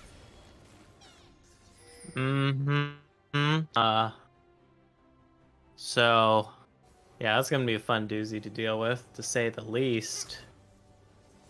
So if you are the side of the Ravens right now, after a very strong game number 1, you're having a very rough game 2 right now. What's your call to try and get back into this? What's your plan? What are you telling the team? You just got to stop the bleeding, really. Like, you're probably going to have to sack whatever lane Wildstar's in, because Wildstar's just stuck on collect your duck duty. You got a Gragas, you got a Rakan, you can make picks happen here and try and feed one of these shutdowns into either Magical Girls or Xandra. It's all about the baby steps, really, and then hopefully picking up a Dragon or Baron off the back end of something, or just picking up for relatively free. Well, you say Baron, and I think TD Dusk heard you, as they're making sure that is not an option for the Ravens, as they're just going to make sure and take this off the map already. 20 minutes, insta-spawn, 5 men on it. Looks like no contest even going to be on the board. Wildstar flashes over, pulls in Rex into the death realm, trying to get something back. Rex trying to run away for his life, but he's being slowed by this Rhyholize. Wildstar comes out into the middle of 5. Rex will live. There's the depth charge, able to get a knock up, but that is not enough. He will fall. Cluckerduck gets stunned by that petrifying gaze. He's in the middle of all of them, but the tentacle slams are still coming out. He will live. The flash in by OMG will pick up that shutdown. He will get the kill, but he himself will fall. 4 for 2, going over to TD Dusk. And the Baron as well here. So things looking grim. I like the attempt from the Ravens there. I think what Wildstar Flash into the repel. Vesuvius wants it. The auto is not enough to burn. The cocoon goes wide. Volatile Spiderling, but it does not matter as the neurotoxin is there and takes out Zandra. I mean, finishing that one on off. So in the end, 5 for 2. You got Baron. You got the base cracked on open as well. Dusk making a strong case once again for why they want to go the distance in this series. Insurmountable right now, even though the Ravens were at least able to get 2 juicy shutdowns off of that.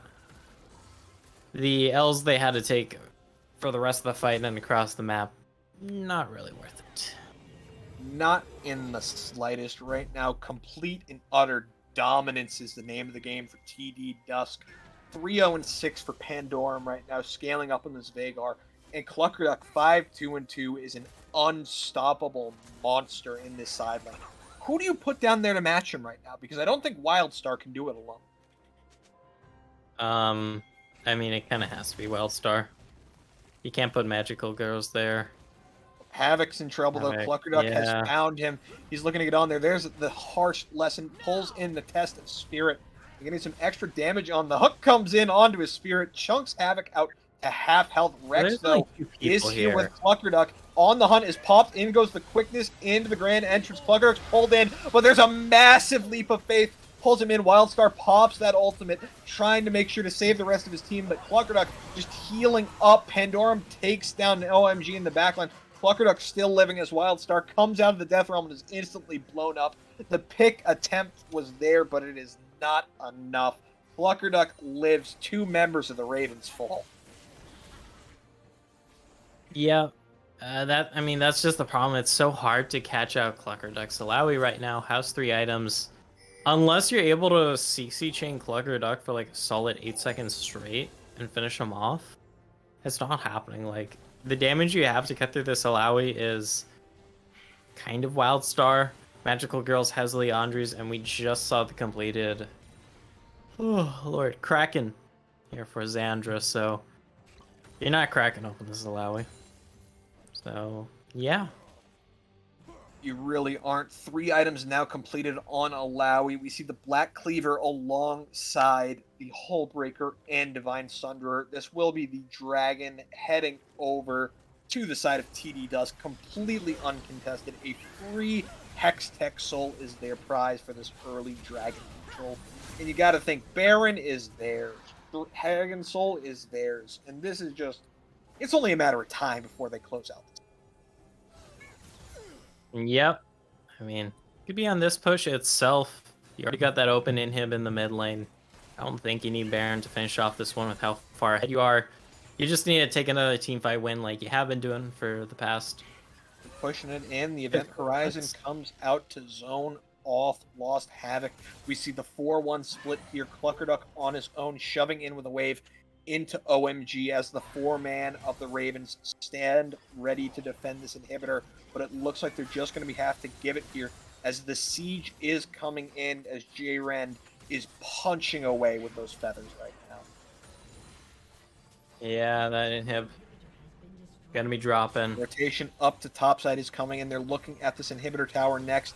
The Event Horizon does not catch anybody, but the Test of Spirit does. Cluckerduck uses that Tentacle Slam, the Harsh Lesson, Big chunk out on OMG. The explosive Yeah. pass comes in. Rex is caught, though, and he gets chunked down. He's pulled up, knocked up into the grand entrance. Lost Havoc, though, forced to flash away. He does live in the end, though. Cluckerducks, though, still putting out all this damage. Wildstar wants something, but he falls to the Baleful Strike into the Primordial Burst of Pandorum.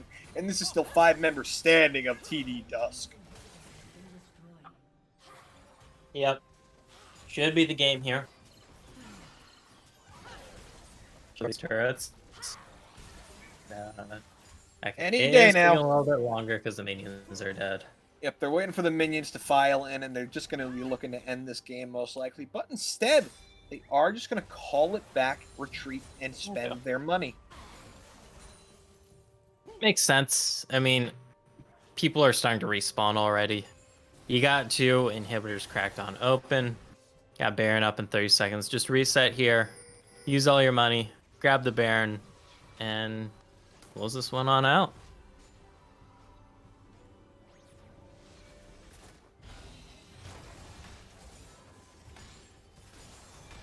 Oh, well. Did we lose? Did we No, I'm lose you, here. Beckle? I'm here. Oh, okay. Like a little issues, but got that all set. But yeah, everything Okay. right now, setting into a very solid period at the moment. Right now, Sunset Ravens trying to position themselves in any way possible around this Baron, not wanting to give it over, knowing that giving this Baron is equivocal to just giving up the game. And right now, TD Dusk wants this fight, wants the Baron, wants the game to go their way. There's a dredge line coming in, not going to land on anybody as Lost Havoc will body slam away. Rex stepping up, looking to try and pick anybody right now. Cluck your Duck could just teleport in now and end the game. And it looks like Sunset Ravens knows this. They sent Wildstar back. He does have TP.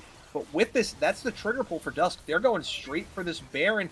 Rex looking to disengage the rest of his team. Gets the Gotta go now. Completely uncontested. The Baron goes over to the side of TD Dusk.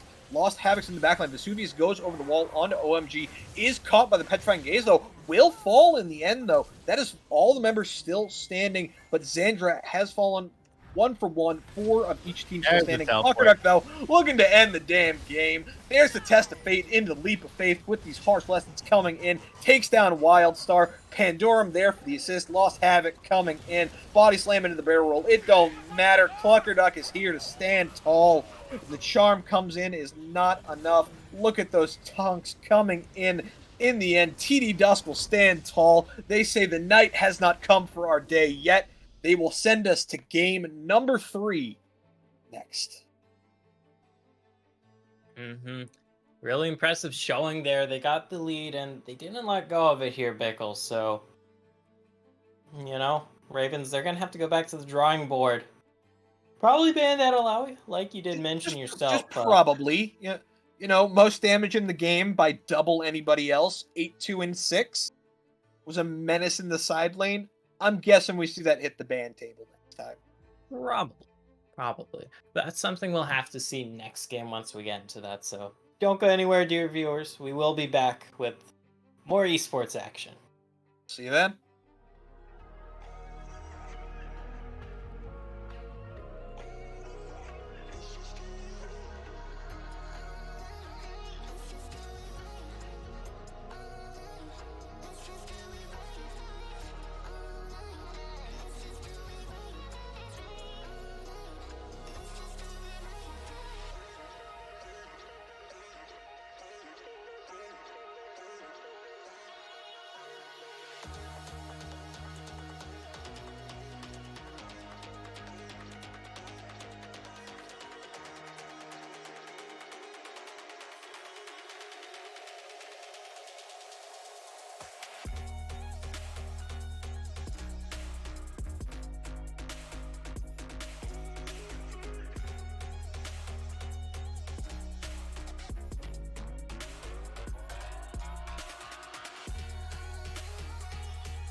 sometimes.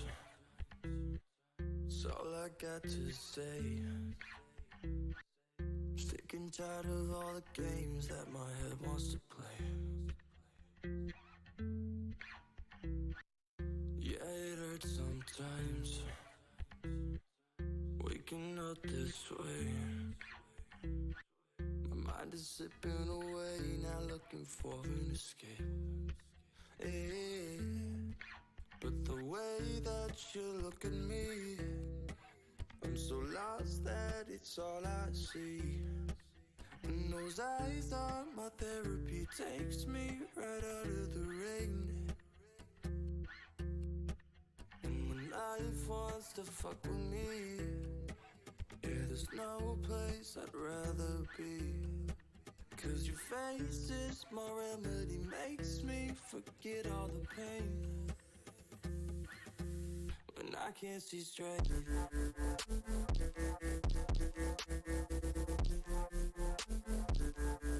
When I can't see straight.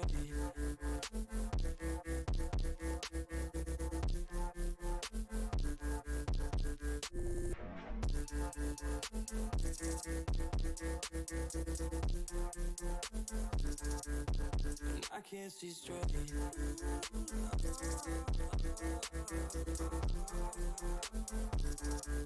And I can't see straight.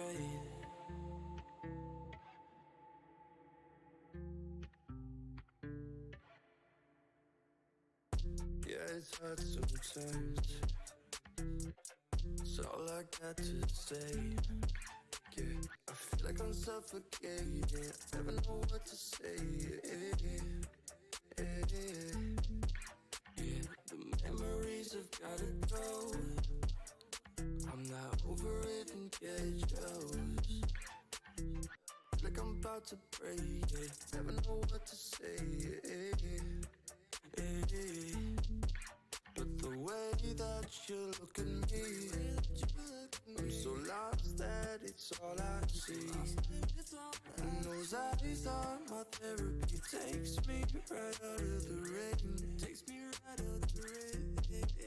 And when life wants to fuck with me, yeah, there's no place I'd rather be. Cause your face is my remedy, makes me. Ladies and gentlemen, welcome back to our final game of the day, game number 3 between SNC Sunset Ravens back on the blue side and TD Dusk back on the red side. Draft has started. Dusk not making the same mistake as game number 1, banning away the Aurelian Soul that gave them so many problems, and the Ravens responding in kind, taking away Cluckerduck's Alawi pretty damn early. Yeah, I mean, no real surprise there. Kind of don't want that getting on through. See if the Trundle's taken away here by Dusk is the case. Does mean though some of the prior picks, or sorry, prior bans have slipped through. Will that be the priority? We saw Prio on Zaya be one last time around in game number 2. It was high prior by the side of TD Dusk, whereas the Ravens instead have been focusing heavily on this pick all series. The Gragas is once again locked in. We've seen both Wildstar and Lost Havoc pilot it to different levels of success. Wildstar having a phenomenal game number 1 on it, while Lost Havoc struggling a bit into that Elise game number 2. Whereas Dusk here gets to respond early. They're gonna once again go towards that Zaya for J-Rend. The question is, do they want to pair it up with that Rakan, which has been taken away from them both games, and maybe give us some action with the Lovers duo?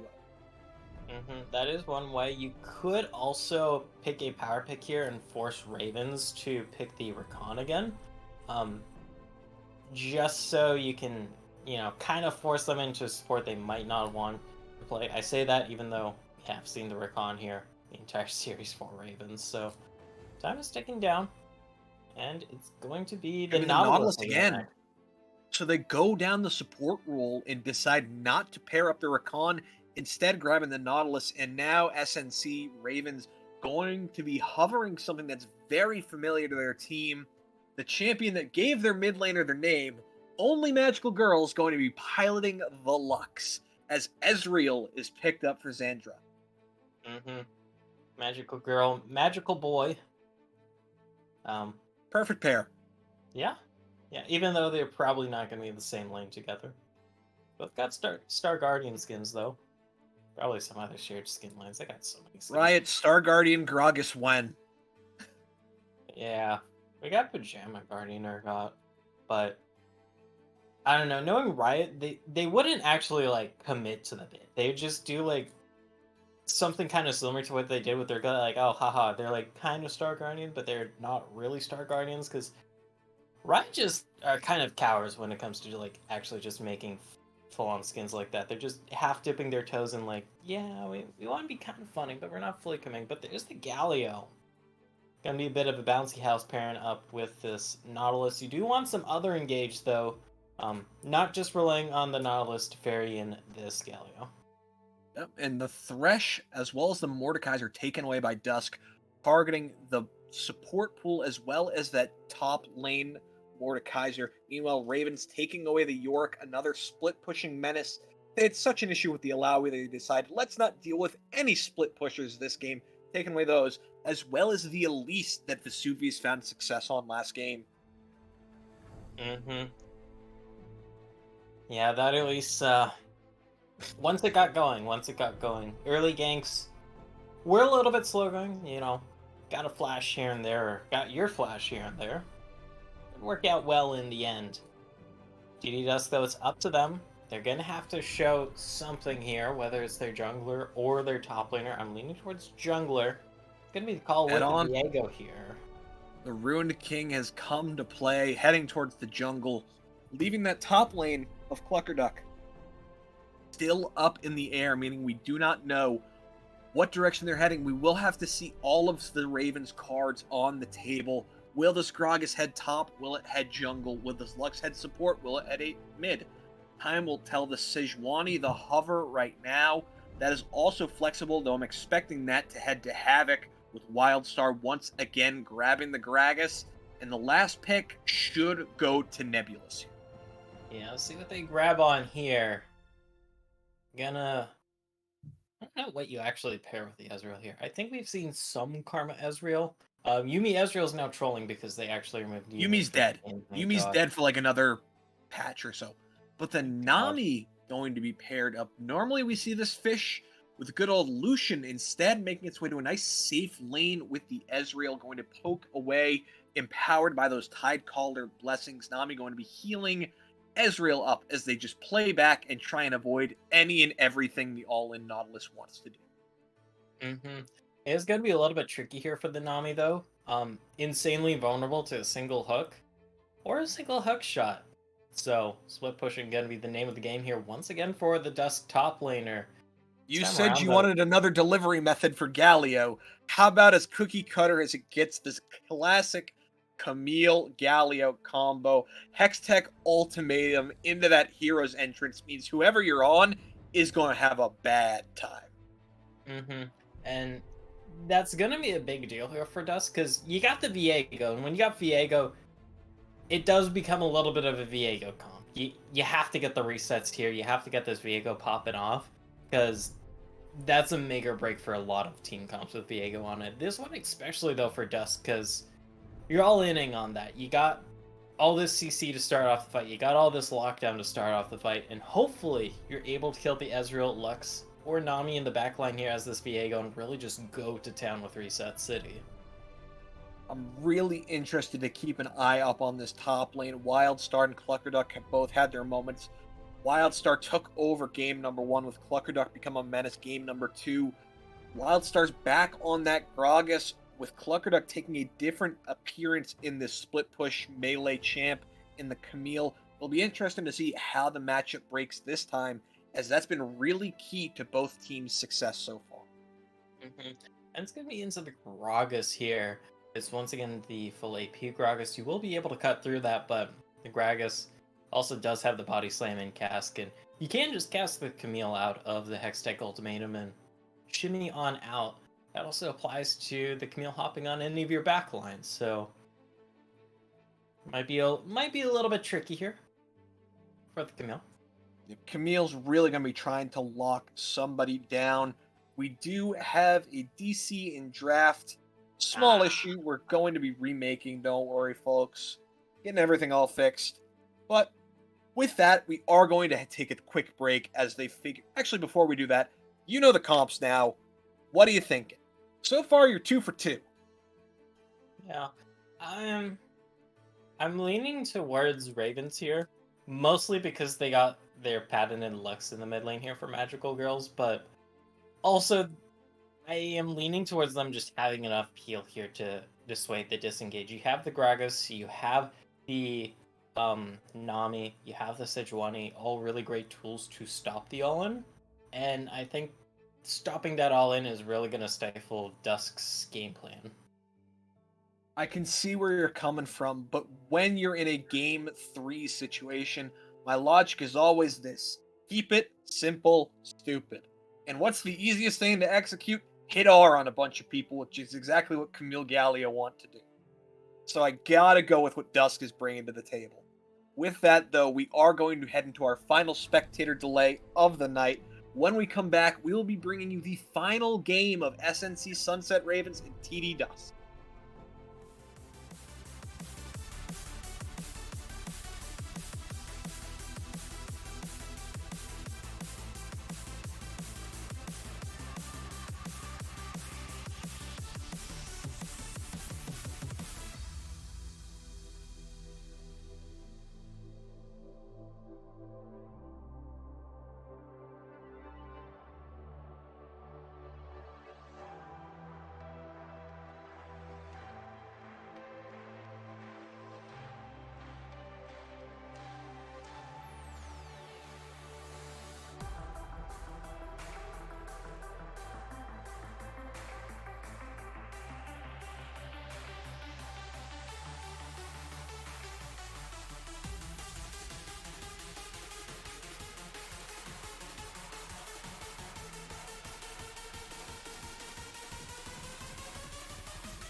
Too tired to sleep, I can't turn off my mind.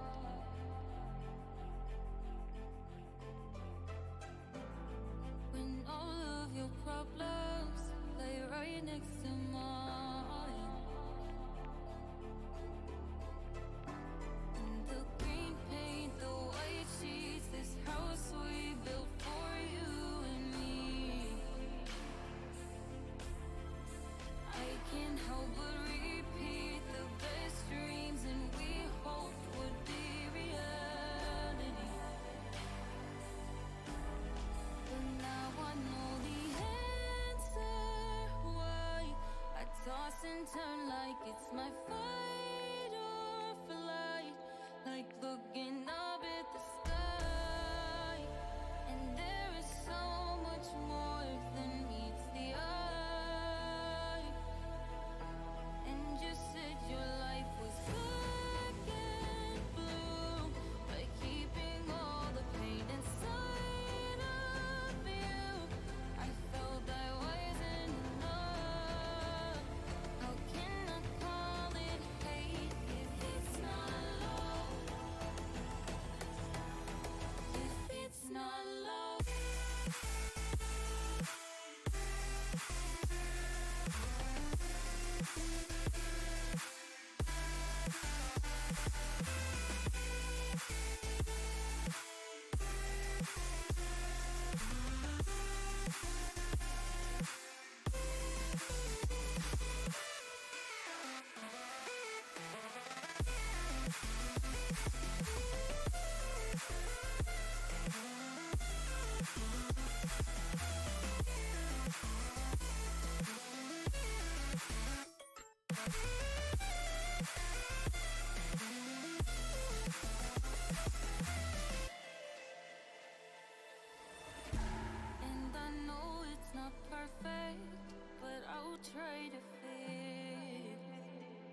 Everybody, welcome into game number 3 of SNC Sunset Ravens taking on TD Dusk. Final game of the night. SNC took game number 1. TD took game number 2. We are at the decider here at game number 3, as it looks like TD Dusk stepping up, possibly looking for OMG mid here, but not too much going to come out of it. To give everybody an update about what's going on in the rest of the league, we have 5 of our series have ended at 2-0, with Tenebris Esports Aeon, Event Horizon Kaizen, TD Syndicate, Revolutions Per Minute, and CB Clowns all taking their series 2-0 in victory. Meanwhile, TD Dusk and SNC Sunset Ravens that you're viewing right here is 1-1. The Subatomic Gaming Civil War between Tau and Neutron is tied 1-1.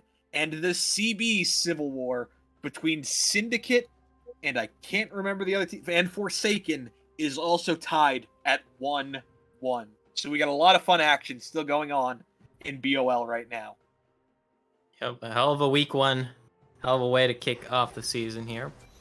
Speaking of hell of a way to kick off the season, we're going the distance here tonight, Bickle. We it's are. A calm start, but much like how there is a calm before the storm, there's a calm before the 2-1 for one of these sides. We will have to wait and see. Of course, OMG very comfortable on this Lux, their namesake champion, by far their most played, most well-renowned champ for them. We're going to be interested to see what they can make do. This was banned twice. OMG's going to try and show us why. And right now has been doing a good job trading autos into Pandorum, getting some good illumination procs off that extra damage. Mm-hmm. Able to weave those autos on in, thankfully, at least for Pandorum. You do have a lot of just base tankiness against these mages. Level 2, he forced away the flash out of Nebulous 3 games in a row now. Nebulous has blown their flash around 2 minutes 30 seconds. This time it isn't going aggressive though. That is true. Yeah.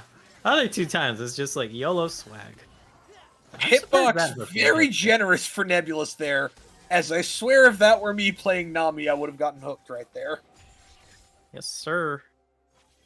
The classic conundrum of theirs versus ours. That There's does the land, coming in, the root comes in, but Lost Havoc's here in the bot lane, forces out the flash of J-Rend and the flash of Rex. Flash is blown from both of the bot duo, being taken advantage of early, so look for Lost Havoc to take advantage of this early and possibly repeat his gank, which is already what he's doing. He's coming down, rooted down by those by the staggering blows. They're on to J-Rend here, but J-Rend is going to sidestep it as the dredge line comes in onto Xandra. Lost Havoc, though, gets chunked out, throws the flail the wrong way, and first blood in the 2v3 goes over to J-Rend. Camped by the jungler, takes first blood anyways. Mm-hmm. A little too hard on that committal in the bot side there. Great hooks coming out from Rex here. Helps secure that caught kill. by the Aqua Prison there. Bubble taking him up. J-Rend getting poked down a little bit as Nebulous is throwing out some autos here. But J-Rend looking to punish a little bit. The Mystic Shots, though, doing a good job from Xandra, chunking out J-Rend, though. There's the bubble. Gets pulled in by the dredge line. He will fall, but Xandra, Arcane Shift, and the autos coming out. Red buff will be transferred over to Xandra. He's looking to keep chasing. The autos and the Mystic Shots are there. The flash in for the final auto. Double kill going to Xandra. Oh, okay, that is definitely a little bit of an MLM in the bot lane there, but in the end, the MLM works out in your favor because you now have the 2-0 as real. Gonna be a battle of titans when it comes to these 2 AD carries, since they both got 2 kills very early on, Bickle, and AD carries can be a little bit of a central part of the meta right now. Ever since we saw the change to get Navori and IE second, we've seen AD carries become so important in the meta. And we already see both sides taking care of this, but in the mid lane, the Spectral Maw goes wide. OMG just going to be able to walk it out with just the barrier used. And unfortunately, Vesuvius just overshoots where the taunt is going to be. OMG will live. Yeah, had that root landed here from Vesuvius, they might have been able to just take another kill here, end up 3-2, get this Viego snowballing, which would be so nice, but that does not happen. Let's at least force out Just the look barrier. down from bot Magic side. Wheels. This is absolutely snowballing on both sides. We have Sheen double longsword to pickaxe double longsword. Both these 80 carries very content where they are. Zandra right now with the red buff, but J-Rend a pretty sizable CS lead at the moment. Obviously taking advantage of the fact that Ezreal does not have the strongest of wave clear compared to what Xayah can do with these feathers. That has always been one of Ezreal's biggest issues. You're not really able to wave clear Hold on, outside no, the it looks opening. like That's bot the lane action. root. Oh, but top side, we see the hook shot, wall shot onto Wildstar. Body slam comes out, though, to disengage. The backflip does not land, but look who's here. Lost Havoc is again in the area. The ward spots him out. The Arctic Assault is available. There's the knockup off it. The flail gets to the root, and the slow is there. Lost Havoc picks up a kill on a J-Rend, and this is a party in the bot lane. And putting 2 kills now on the Xayah while your Ezreal here for Zandra has not died whatsoever. It's going to result in a bit of CS catching up in the bot lane, but also XP advantage, which is really, really nice to have when it comes to these 80 carry matchups. And Ezreal, who benefits greatly from levels, just lowering the cooldown of that Mystic Shot and eventually the cooldown of that Arcane Shift. Not quite yet, though, but more Mystic Shots is a big Something deal. to consider. Lost Havoc has been very upfront in camping this bot side, but because of that, look at this farm lead. Vesuvius is already growing. 20 CS in their advantage, invading the jungle, almost up to 30 CS for this Viego, who, despite the kill for Sejuani, is up about 200 gold. I mean, CS advantage is a hell of a drug, to say the least. That's a big deal. Or Vesuvius. I've been saying big deal a lot tonight, but Nothing wrong with it. yeah, it happens. A little bit of a loop-de-loop in the mid lane and the top lane here. Might see a Wildstar gang. gets hit by that hookshot, wall shot. There is the explosive cast to disengage. As you mentioned, gets Wildstar out to safety. Vesuvius not going to be able to do anything there as ults are traded topside. And Xandra right now just doing their best to stay safe under tower and farm away with these Mystic Shots as Rex gets caught by the bubble. The Octoprism is there, has to use that dredge line to get away. The True Shot Barrage will chunk him out, and Rex is low. So, interestingly, even though Nebulous committed the flash to that, does not commit the ignite. I don't think the ignite would have finished Rex there because Rex also has the flash, but a little interesting because that would have given you more likelihood of securing that kill. Is going to force them off of the bot lane, though, and let yourselves pick up this dragon. The first time Ravens pick up a first dragon in this series. Going to the Mountain Dragon as well with how trait heavy this game is going. Taking a little bit of less damage, always welcome. As you mentioned, TD has really been the team on top of early dragon stacking so far this series. SNC taking it into their hands for the first time with this advantage down bot side. Something to note, Vesuvius opting into that Noon Quiver, so we're going to be seeing a crit Viego. Usually we're used to seeing something like the Sunderer style. What are your thoughts on this new crit build? I mean, we've seen it before with the Kraken. I know last season, the big thing was either you go for the Kraken or Bork first, and then you would go into mostly tank, a little bit of Bruiser. Okay, no Glacial Prison coming on out. No worries about that. So, not too surprising. The real question is whether or not Vesuvius is going to be going for full damage here, or it's going to be the more traditional Kraken.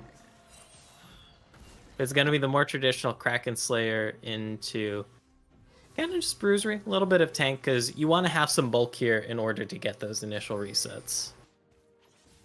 You really do. Resets, of course, the most important thing for Vesuvius right now on this Viego. Really, resets are going to decide if you're able to win this fight. That is the name of the game here. You got to The get fight that over the reset blue train buff is going. coming in. Havoc gets chunked out, forced to flash away. There's the Heartbreaker on top. The final spark comes over top on a Vesuvius. The root is there off of Sejuani, but the possession is there. Uh-oh. Flash in with the Glacial Prison. Here comes the hero's entrance. OMG flashes away, but the Permafrost Oh, stun get the is there. Permafrost. That is another kill going over to Vesuvius, who grabs another possession. The root off the light binding is there. Wildstar tries to drink his beer to walk away, get tanky, but he ain't tanky enough. Oh, The fade away. stab from the Blade of the Rune King will take him down. Another kill heads to Vesuvius. 3-0 in an instant on this video. There's the dredge line under the tower. Rex gonna walk away. Featherstorm bro. comes out onto Nebulous, takes him down with the ignite across the map. 4 kills in an instant. TD Dusk break open this game. Yeah, and it all starts in that jungle invade. Vezavus just able to get that 1v1 and snowball from there. You're going for those conga line strats into this Viego after they get the reset. Not the most advised, and just like that in the blink of the eye, Viego now ahead in CS. Now 3-0 have the Kraken Slayer. And Double that Krakens is- on the board. 80 carry and jungle of TD Dusk already at Mythics, and you have to think this is a game that Vesuvius is going to be looking to carry. Yeah, it's not gonna have control yet, but this is a really sizable gold lead for 11 minutes, to say the least. You're gonna want to stabilize this. If you're able to get that Viego shut down, if you're able to get yourself another dragon here to get yourself some hitting gold back, and those are just some kills across the map, it's gonna help a lot for stabilizing this game for the Ravens. Yep, we are at about 3k gold right now as Vesuvius once again invading up topside and taking away that blue buff. Zandra just trying to farm away, get himself scaled up. We do see the Essence Reaver first, as has become pretty standard, likely into that Navori Quick Blades if they want it. But we'll have to see what exactly the direction for the side of SNC Sunset Ravens is. Because right now, Dragon's up in a minute 30. They do have one to their name, but they're down 2.5k gold right now, as Vesuvius is looking to take themselves to the Rift Herald. Mm-hmm. There's the Rift Herald picked up here by Vezavus. Are they going to be able to collapse onto Magical Girls? No. Alright, Magical Girls at least gets out of that one all hunky-dory. This is another part of the stabilization plan. Don't give over any more kills for the foreseeable future, unless you're getting a lot more kills in return. Because you do not want this Viego snowballing any harder than Vezavus already is. Any more kills to this Viego may cause it to spiral in an uncontrollable situation. Time will tell, though. 40 seconds to the next dragon. That is the big fight we are waiting on. We see Lost Havoc here. The Tidal wave comes out. The Nami bubble catches. Rex is going in. Gets the root on to Lost Havoc. There's the dredge line into the depth charge. Havoc is taken down. Vesuvius gets reset, but the root comes in. Zandra is going to pick up the shutdown. 4-0-1 to this Ezreal. And that is the hope of SNC Sunset Ravens right now. That is exactly what you wanted as the Ravens here. You get the big shutdown, you get the kill advantage too. You're able to get the conga line fight. Iran just, even with the Kraken Slayer, does not really damage Lost Havoc when that passive is on up. 4-0-1 is this Ezreal. I want to see if Zandra is going for the Navori Quick Blades next. That's what I believe is going to come through. That's the more typical Ezreal build nowadays. Me and my friends call it the arthritis build, since you're just pressing your buttons so damn much. Q. Meanwhile, Pandorum maybe caught a little bit here. Has to pop the Gale Force. It's going to take that blast code over the wall. Dredgeline comes in onto Xandra, who's just going to Arcane Shift away. The hero's entrance there. The flash in from Rex gets that root, but not going to get anything out of it. So that's just a flash blown for nothing alongside the hero's entrance. Meanwhile, J-Rent gets massively chunked by that True Shot Barrage. And that sets up a potential dragon here for the side of the Sunset Ravens if they want it. OMG catches Rex over the wall, throws out that final spark, and there's the tidal wave. Rex will fall. That's a pick going over to the Ravens. And that should just lead to the dragon here for them as well. They're second of the game. You get another kill for your side. All hunky-dory. Doesn't really cost you anything in the grand scheme of things. And just like that, that pretty sizable lead that we were talking about here Nebulous Or Dusk. walking up here Gone. with OMG. Flash bubble in. The light binding goes wide, but the Spectral Maul will catch. There's a big Shield of Durant taunt into the Heartbreaker. Nebulous falls. Vesuvius gets the first possession. There's the lockdown. Wildstar does TP in, though. Both top laners TPing in, going to disengage. In the end, a 1-0 Vesuvius picks up the kill. Gonna be taking that one on up. Able to get something in return. Grand total 1 for 1, but you do still give up that dragon. Game is on a nice edge here, but these dragons are going to be a very key factor in giving a little bit of an extra X factor for the Ravens going into the later stages of the mid game. Zandra is already hitting hard with just this Essence Reaver. They have 2.7k gold in the bank. But mid lane, Hey, there's the pocket taunt sands. onto OMG, who's absolutely chunked out. Flash Spectral Maw goes wide, forces out the flash of OMG. Flash for flash traded mid lane. Flash for flash. See if you're able to get any damage onto that turret. We got the gank here in the Duck, top lane. there is the body slam stepped out of, uses the hook shot, wall shot away, gets themselves to safety. See if we see the wraparound here, because there is no glacial. They're prison looking here. at the wraparound. OMG has back, but who is in the area? It is Nebulous staying under this tower. Pandorum decided to back. Nebulous stepping up a bit too far. Okay, Copper good the going. dredge line rooted. There's the depth charge with these autos of the Blade of the Rune King. Vesuvius picks up another kill onto Nebulous. A little overkill there, committing the rip charge as well. Not rip charge, the depth charge. Okay, kills a kill. Another kill as well. 6-1 is this Viego or Vesuvius. And that will secure first tower for them in the mid lane, getting Vesuvius some even more gold. I mentioned the fact that Ezreal was sitting on a big chunk of change. So is Vesuvius now, sitting on 2.1k. Has the most gold in the game at about 7.5k. The blue buff stolen away by Wildstar. Cheeky. They're on to OMG here. You're caught out. Pandorum has popped up Predator. Flash in, lands the Shield of Durant taunt. The autos come in. Meanwhile, topside Vesuvius is caught onto Zandra. There's a shutdown picked up by Nebula. As OMG suffers their fate. Nearly trades it back onto J-Rens, but in the end, he will fall to J. They're on to Cluckerduck now. The Hextech Ultimatum is available. There's Hextech Ultimatum, just going to be a disengage. Dodge that one out. You got the teleport as well from Pandorum. The heroic entrance is available too, if you need another tool to dissuade a dive, but I don't think we're going to be seeing any follow-up dives here, Pickle. So in the end, it is technically a 1-for-0 across the map. Or, Zandra was so close to picking up that shutdown on Vesuvius. Instead, it goes over to Nebulous there. Yeah.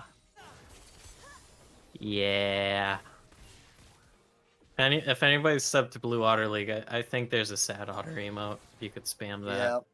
If Sad not, Otter emote for Zandra would have likely finished that Navori Quicklit already.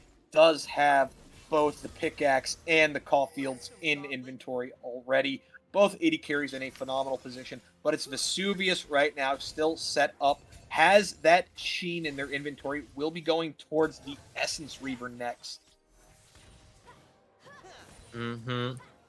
Got that as well. Crypt Herald should be snagged right on up here for Dusk. Hearing that one. Pandorum coming in, Shield of Durant taunt lands alongside the Everfrost, and those Winds of War chunk out OMG a little bit, as Pandorum still has that passive shield, just keeping him nice and healthy. This is what happens later on in this matchup for the Galio. Even though you are not really building tank here, you just got some health from the Pocket Sand and that extra health crystal. You just get a lot of base tankiness against magic damage. Okay, let's look for the engage here. Hook, Moth. Big lockdown again onto Nebulous. The depth charge comes out onto Zandra, but they're just going to disengage. Once again, Nebulous is caught. There's the hook shot, wall shot onto Wildstar down bot. Up top, not much coming out of it though. Zandra just playing back safe. 7-2 for Vesuvius on this Viego right now. Coming right back on into this. Okay. A little bit of action in the top lane. We're just gonna back off here. First dragon, though, being picked up by the side Hold of on, Dusk. OMG caught by the winds of war and the Everfrost, just going to be walking it out in very dangerous territory. If Rex really wanted to, they had Flash and Ignite there. Hold I on, don't top think that side, would've Lost worked Havoc out. dashes in, use the winner's wrap to get the slow permafrost stun, goes Oh, wide you with the missed the glacial heat. prism, the hook shot, wall shot, but the cask knocks him off the wall, and the auto from Wildstar will take him down in a drunken rage. Okay, that was almost a galactic goof there. It's okay, God's plan, God's plan. You get that one kill. Put this Camille on the back burner a little bit, because Cluck Your Duck will be a bit of an X factor going later into the game. It's not like the Alawi last game where you just need to press the R. You do need to do some scaling on the Camille. You don't have that massive AoE damage. See if there's an all-in here. And Oh, a big okay. chunk onto J-Ran forces out the Featherstorm. The Arcane Shift is enough to take him down with the Mystic Shots. And Xandra is just playing with fire. Going in, the TP is there. He Arcane shifts in. He wants more. He is running, though, as the TP is there from Cluckerduck. Forced to flash away. There's the tactical sweep going to be Arcane shifted away from. Force out the TP from Wildstar as well. As Xandra is feeling himself right now. The body slam goes wide onto Cluckerduck. Flash over the wall with that Spectral Maw going to flash away. Xandra throws out the True Shot barrage. Damage is chunked. And everybody going to disengage at the end with just 1-0 going to the Ravens. Really good all in there from Xandra, just kind of realizing like, hey, I'm insanely strong. And I ran a little slow on the Featherstorm there, but it was also kind of hard to call. You got hop. There was an Ezreal hopping over the wall at you. I completely understand. As this hindsight coming on in. See, because right now you got a 5-0 and 3 Ezreal on one side, a 7-2 Viego on the other side, of course. There are some other members with kills here, but those are the big ticket carries right now, Bickle, and probably who we're going to be focusing on here for these up-and-coming fights around whatever objective we see contested. For the Ravens, this is all going to be the Xandra show on this 5-0 and 3 Ezreal. All eyes are going to be on Vesuvius, though, to see if they can get on top of him and shut him down. If you kill the Fed Ezreal, you become the Fed Ezreal. And suddenly, it's heavily favored for TD Dusk. Mm-hmm. Such a huge deal, because that's all their damage gone. Good wave clear there by the final spark, making sure that Rex and J-Ren need to get off of this tower. Meanwhile, topside, we do see a potential 2v2 happening here. Havoc and Wildstar are there trying to prevent the charge. Vesuvius goes in, knocked up, though, by the Arctic Assault. Permafrost is building up onto both members. Havoc still wants to go in. The Spectral Maw comes in. Vesuvius misses the Heartbreaker, taken down by Havoc. The Explosive Cask knocks him back. Cluckerduck is knocked into the team, uses that Hextech ultimatum to dodge out, but it is not enough. Havoc picking up a double kill. That's a nice double kill as well for this big, beefy front line that's, in all honesty, probably going to be taking the majority of punishment here. Baron called. You do have 20 seconds till Vesuvius is back on the map, so... Throwing everything out at it, including the final spark. Yeah, just got to be melting on through this. No real contest. Rex just getting vision, but not a damn thing they can do about it right now. Ezreal securing that.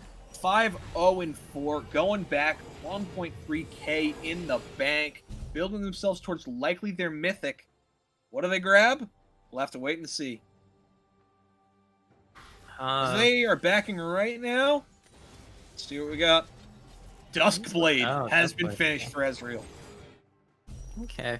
That's a 3-item spike. Nowadays, I think you see either the Kraken or Shield Bow. But usually you do, to synergize with the full crit style build. Yeah, that's weird. Because Ezreal historically hasn't built crit for a reason, but Navori Quickblade's just giving you all that extra ability damage, and CDR is kind of a huge deal. Very much so. Navori just fits Ezreal so well with the fact that it lets your attack do extra damage. Lost Havoc just goes over the wall into 3 of them, pulled back by the Dredge line, but uses the Glacial Prison to lock down Rex. The going to be backing away as the TP is coming in from Wildstar. They're going to be setting up on this dragon. as Cluckerduck does not have TP, going to have to walk it out. And that means the side of TD Dusk is giving the river for now. The control is there for the side of the Ravens. Zandra Should is be stepping up. their Cluckerduck is dragon. on the flank, has that hookshot wall shot, gets caught by the light binding. There's the Arctic Assault, though, and a massive knockup means that Zandra can take down Cluckerduck, and the dragon will go uncontested. Soul point going over to the Ravens. I'm gonna be picking up that soul point, like you said, and also a kill off the back end.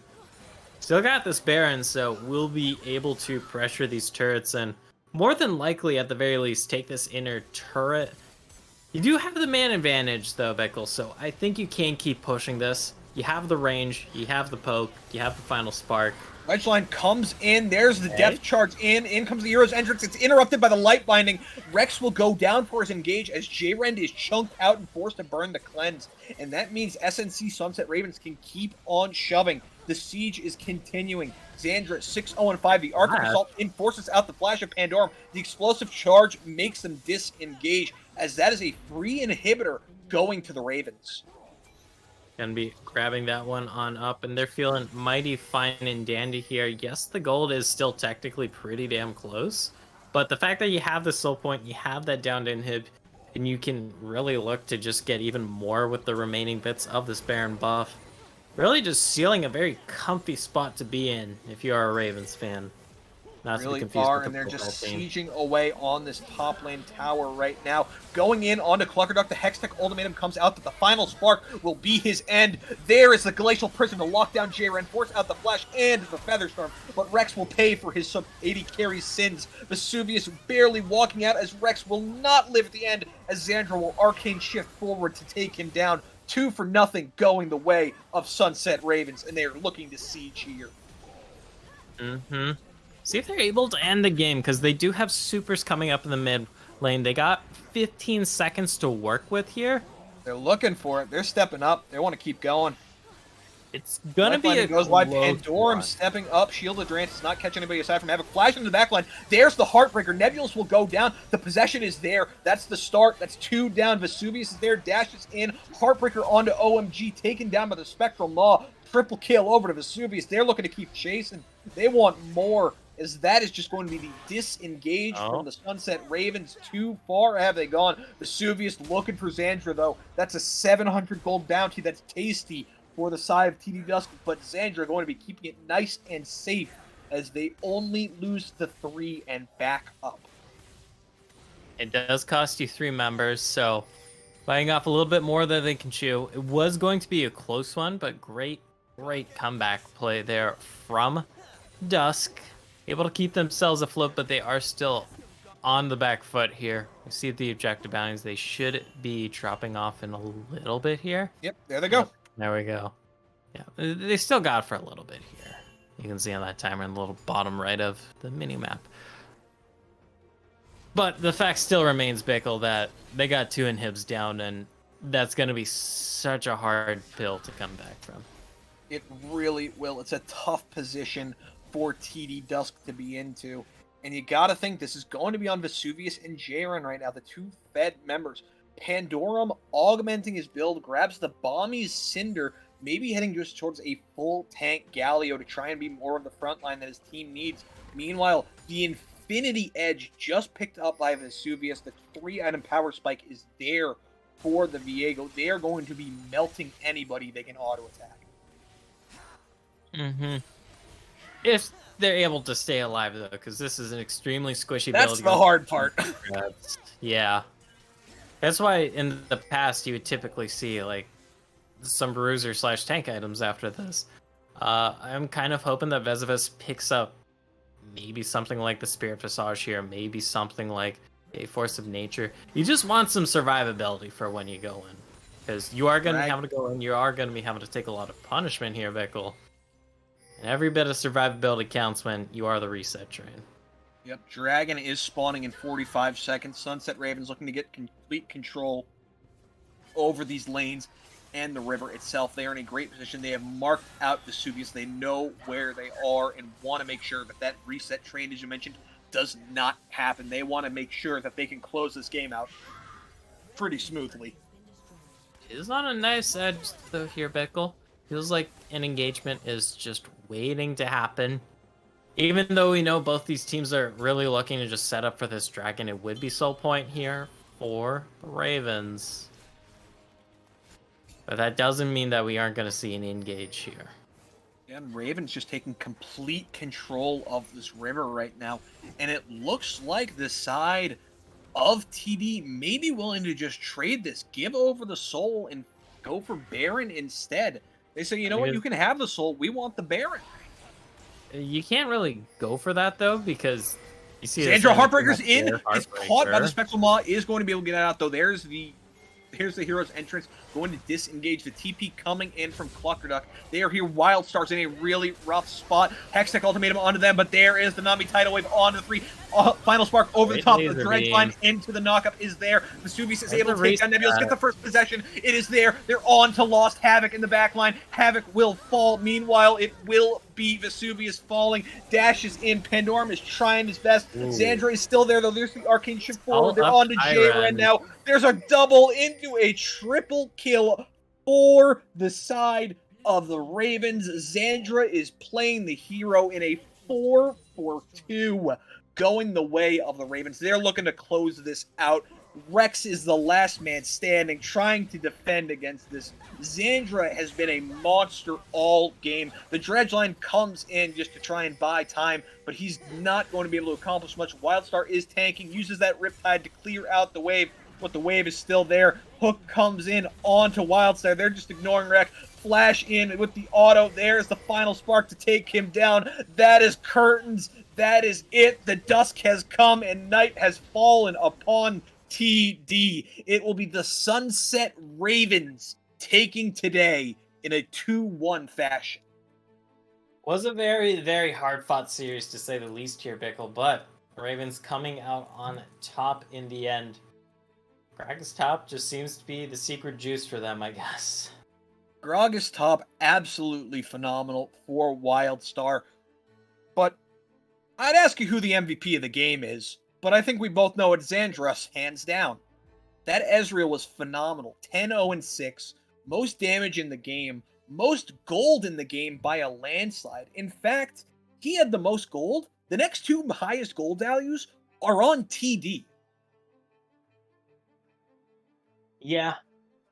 A very insane performance this game from Xandra. It all started off when they were able to get that Rud buff double kill back in the bot lane.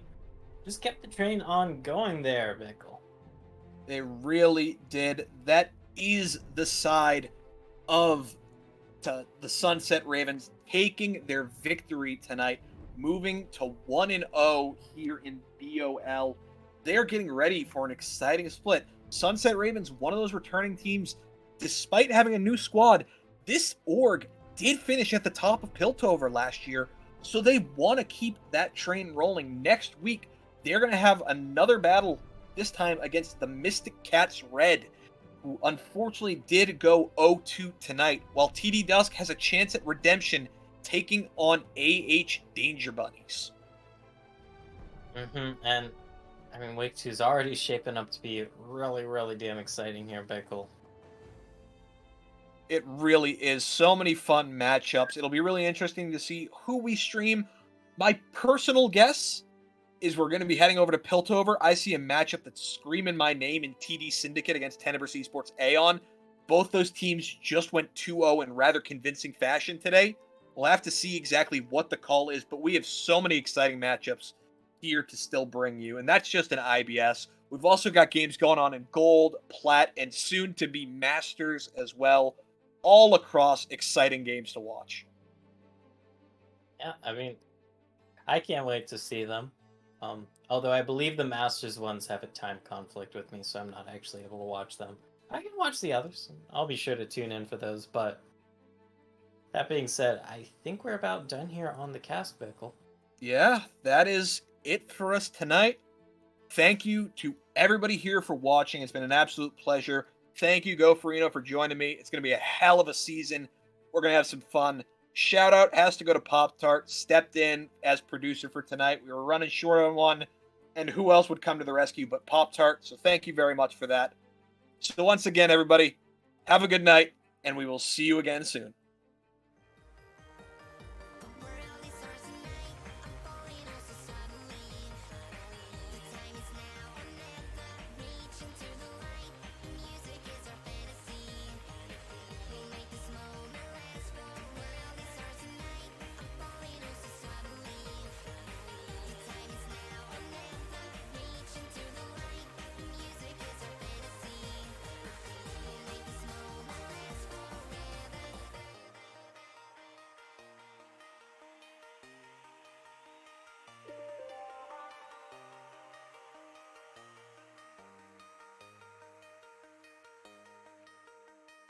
The world is ours tonight.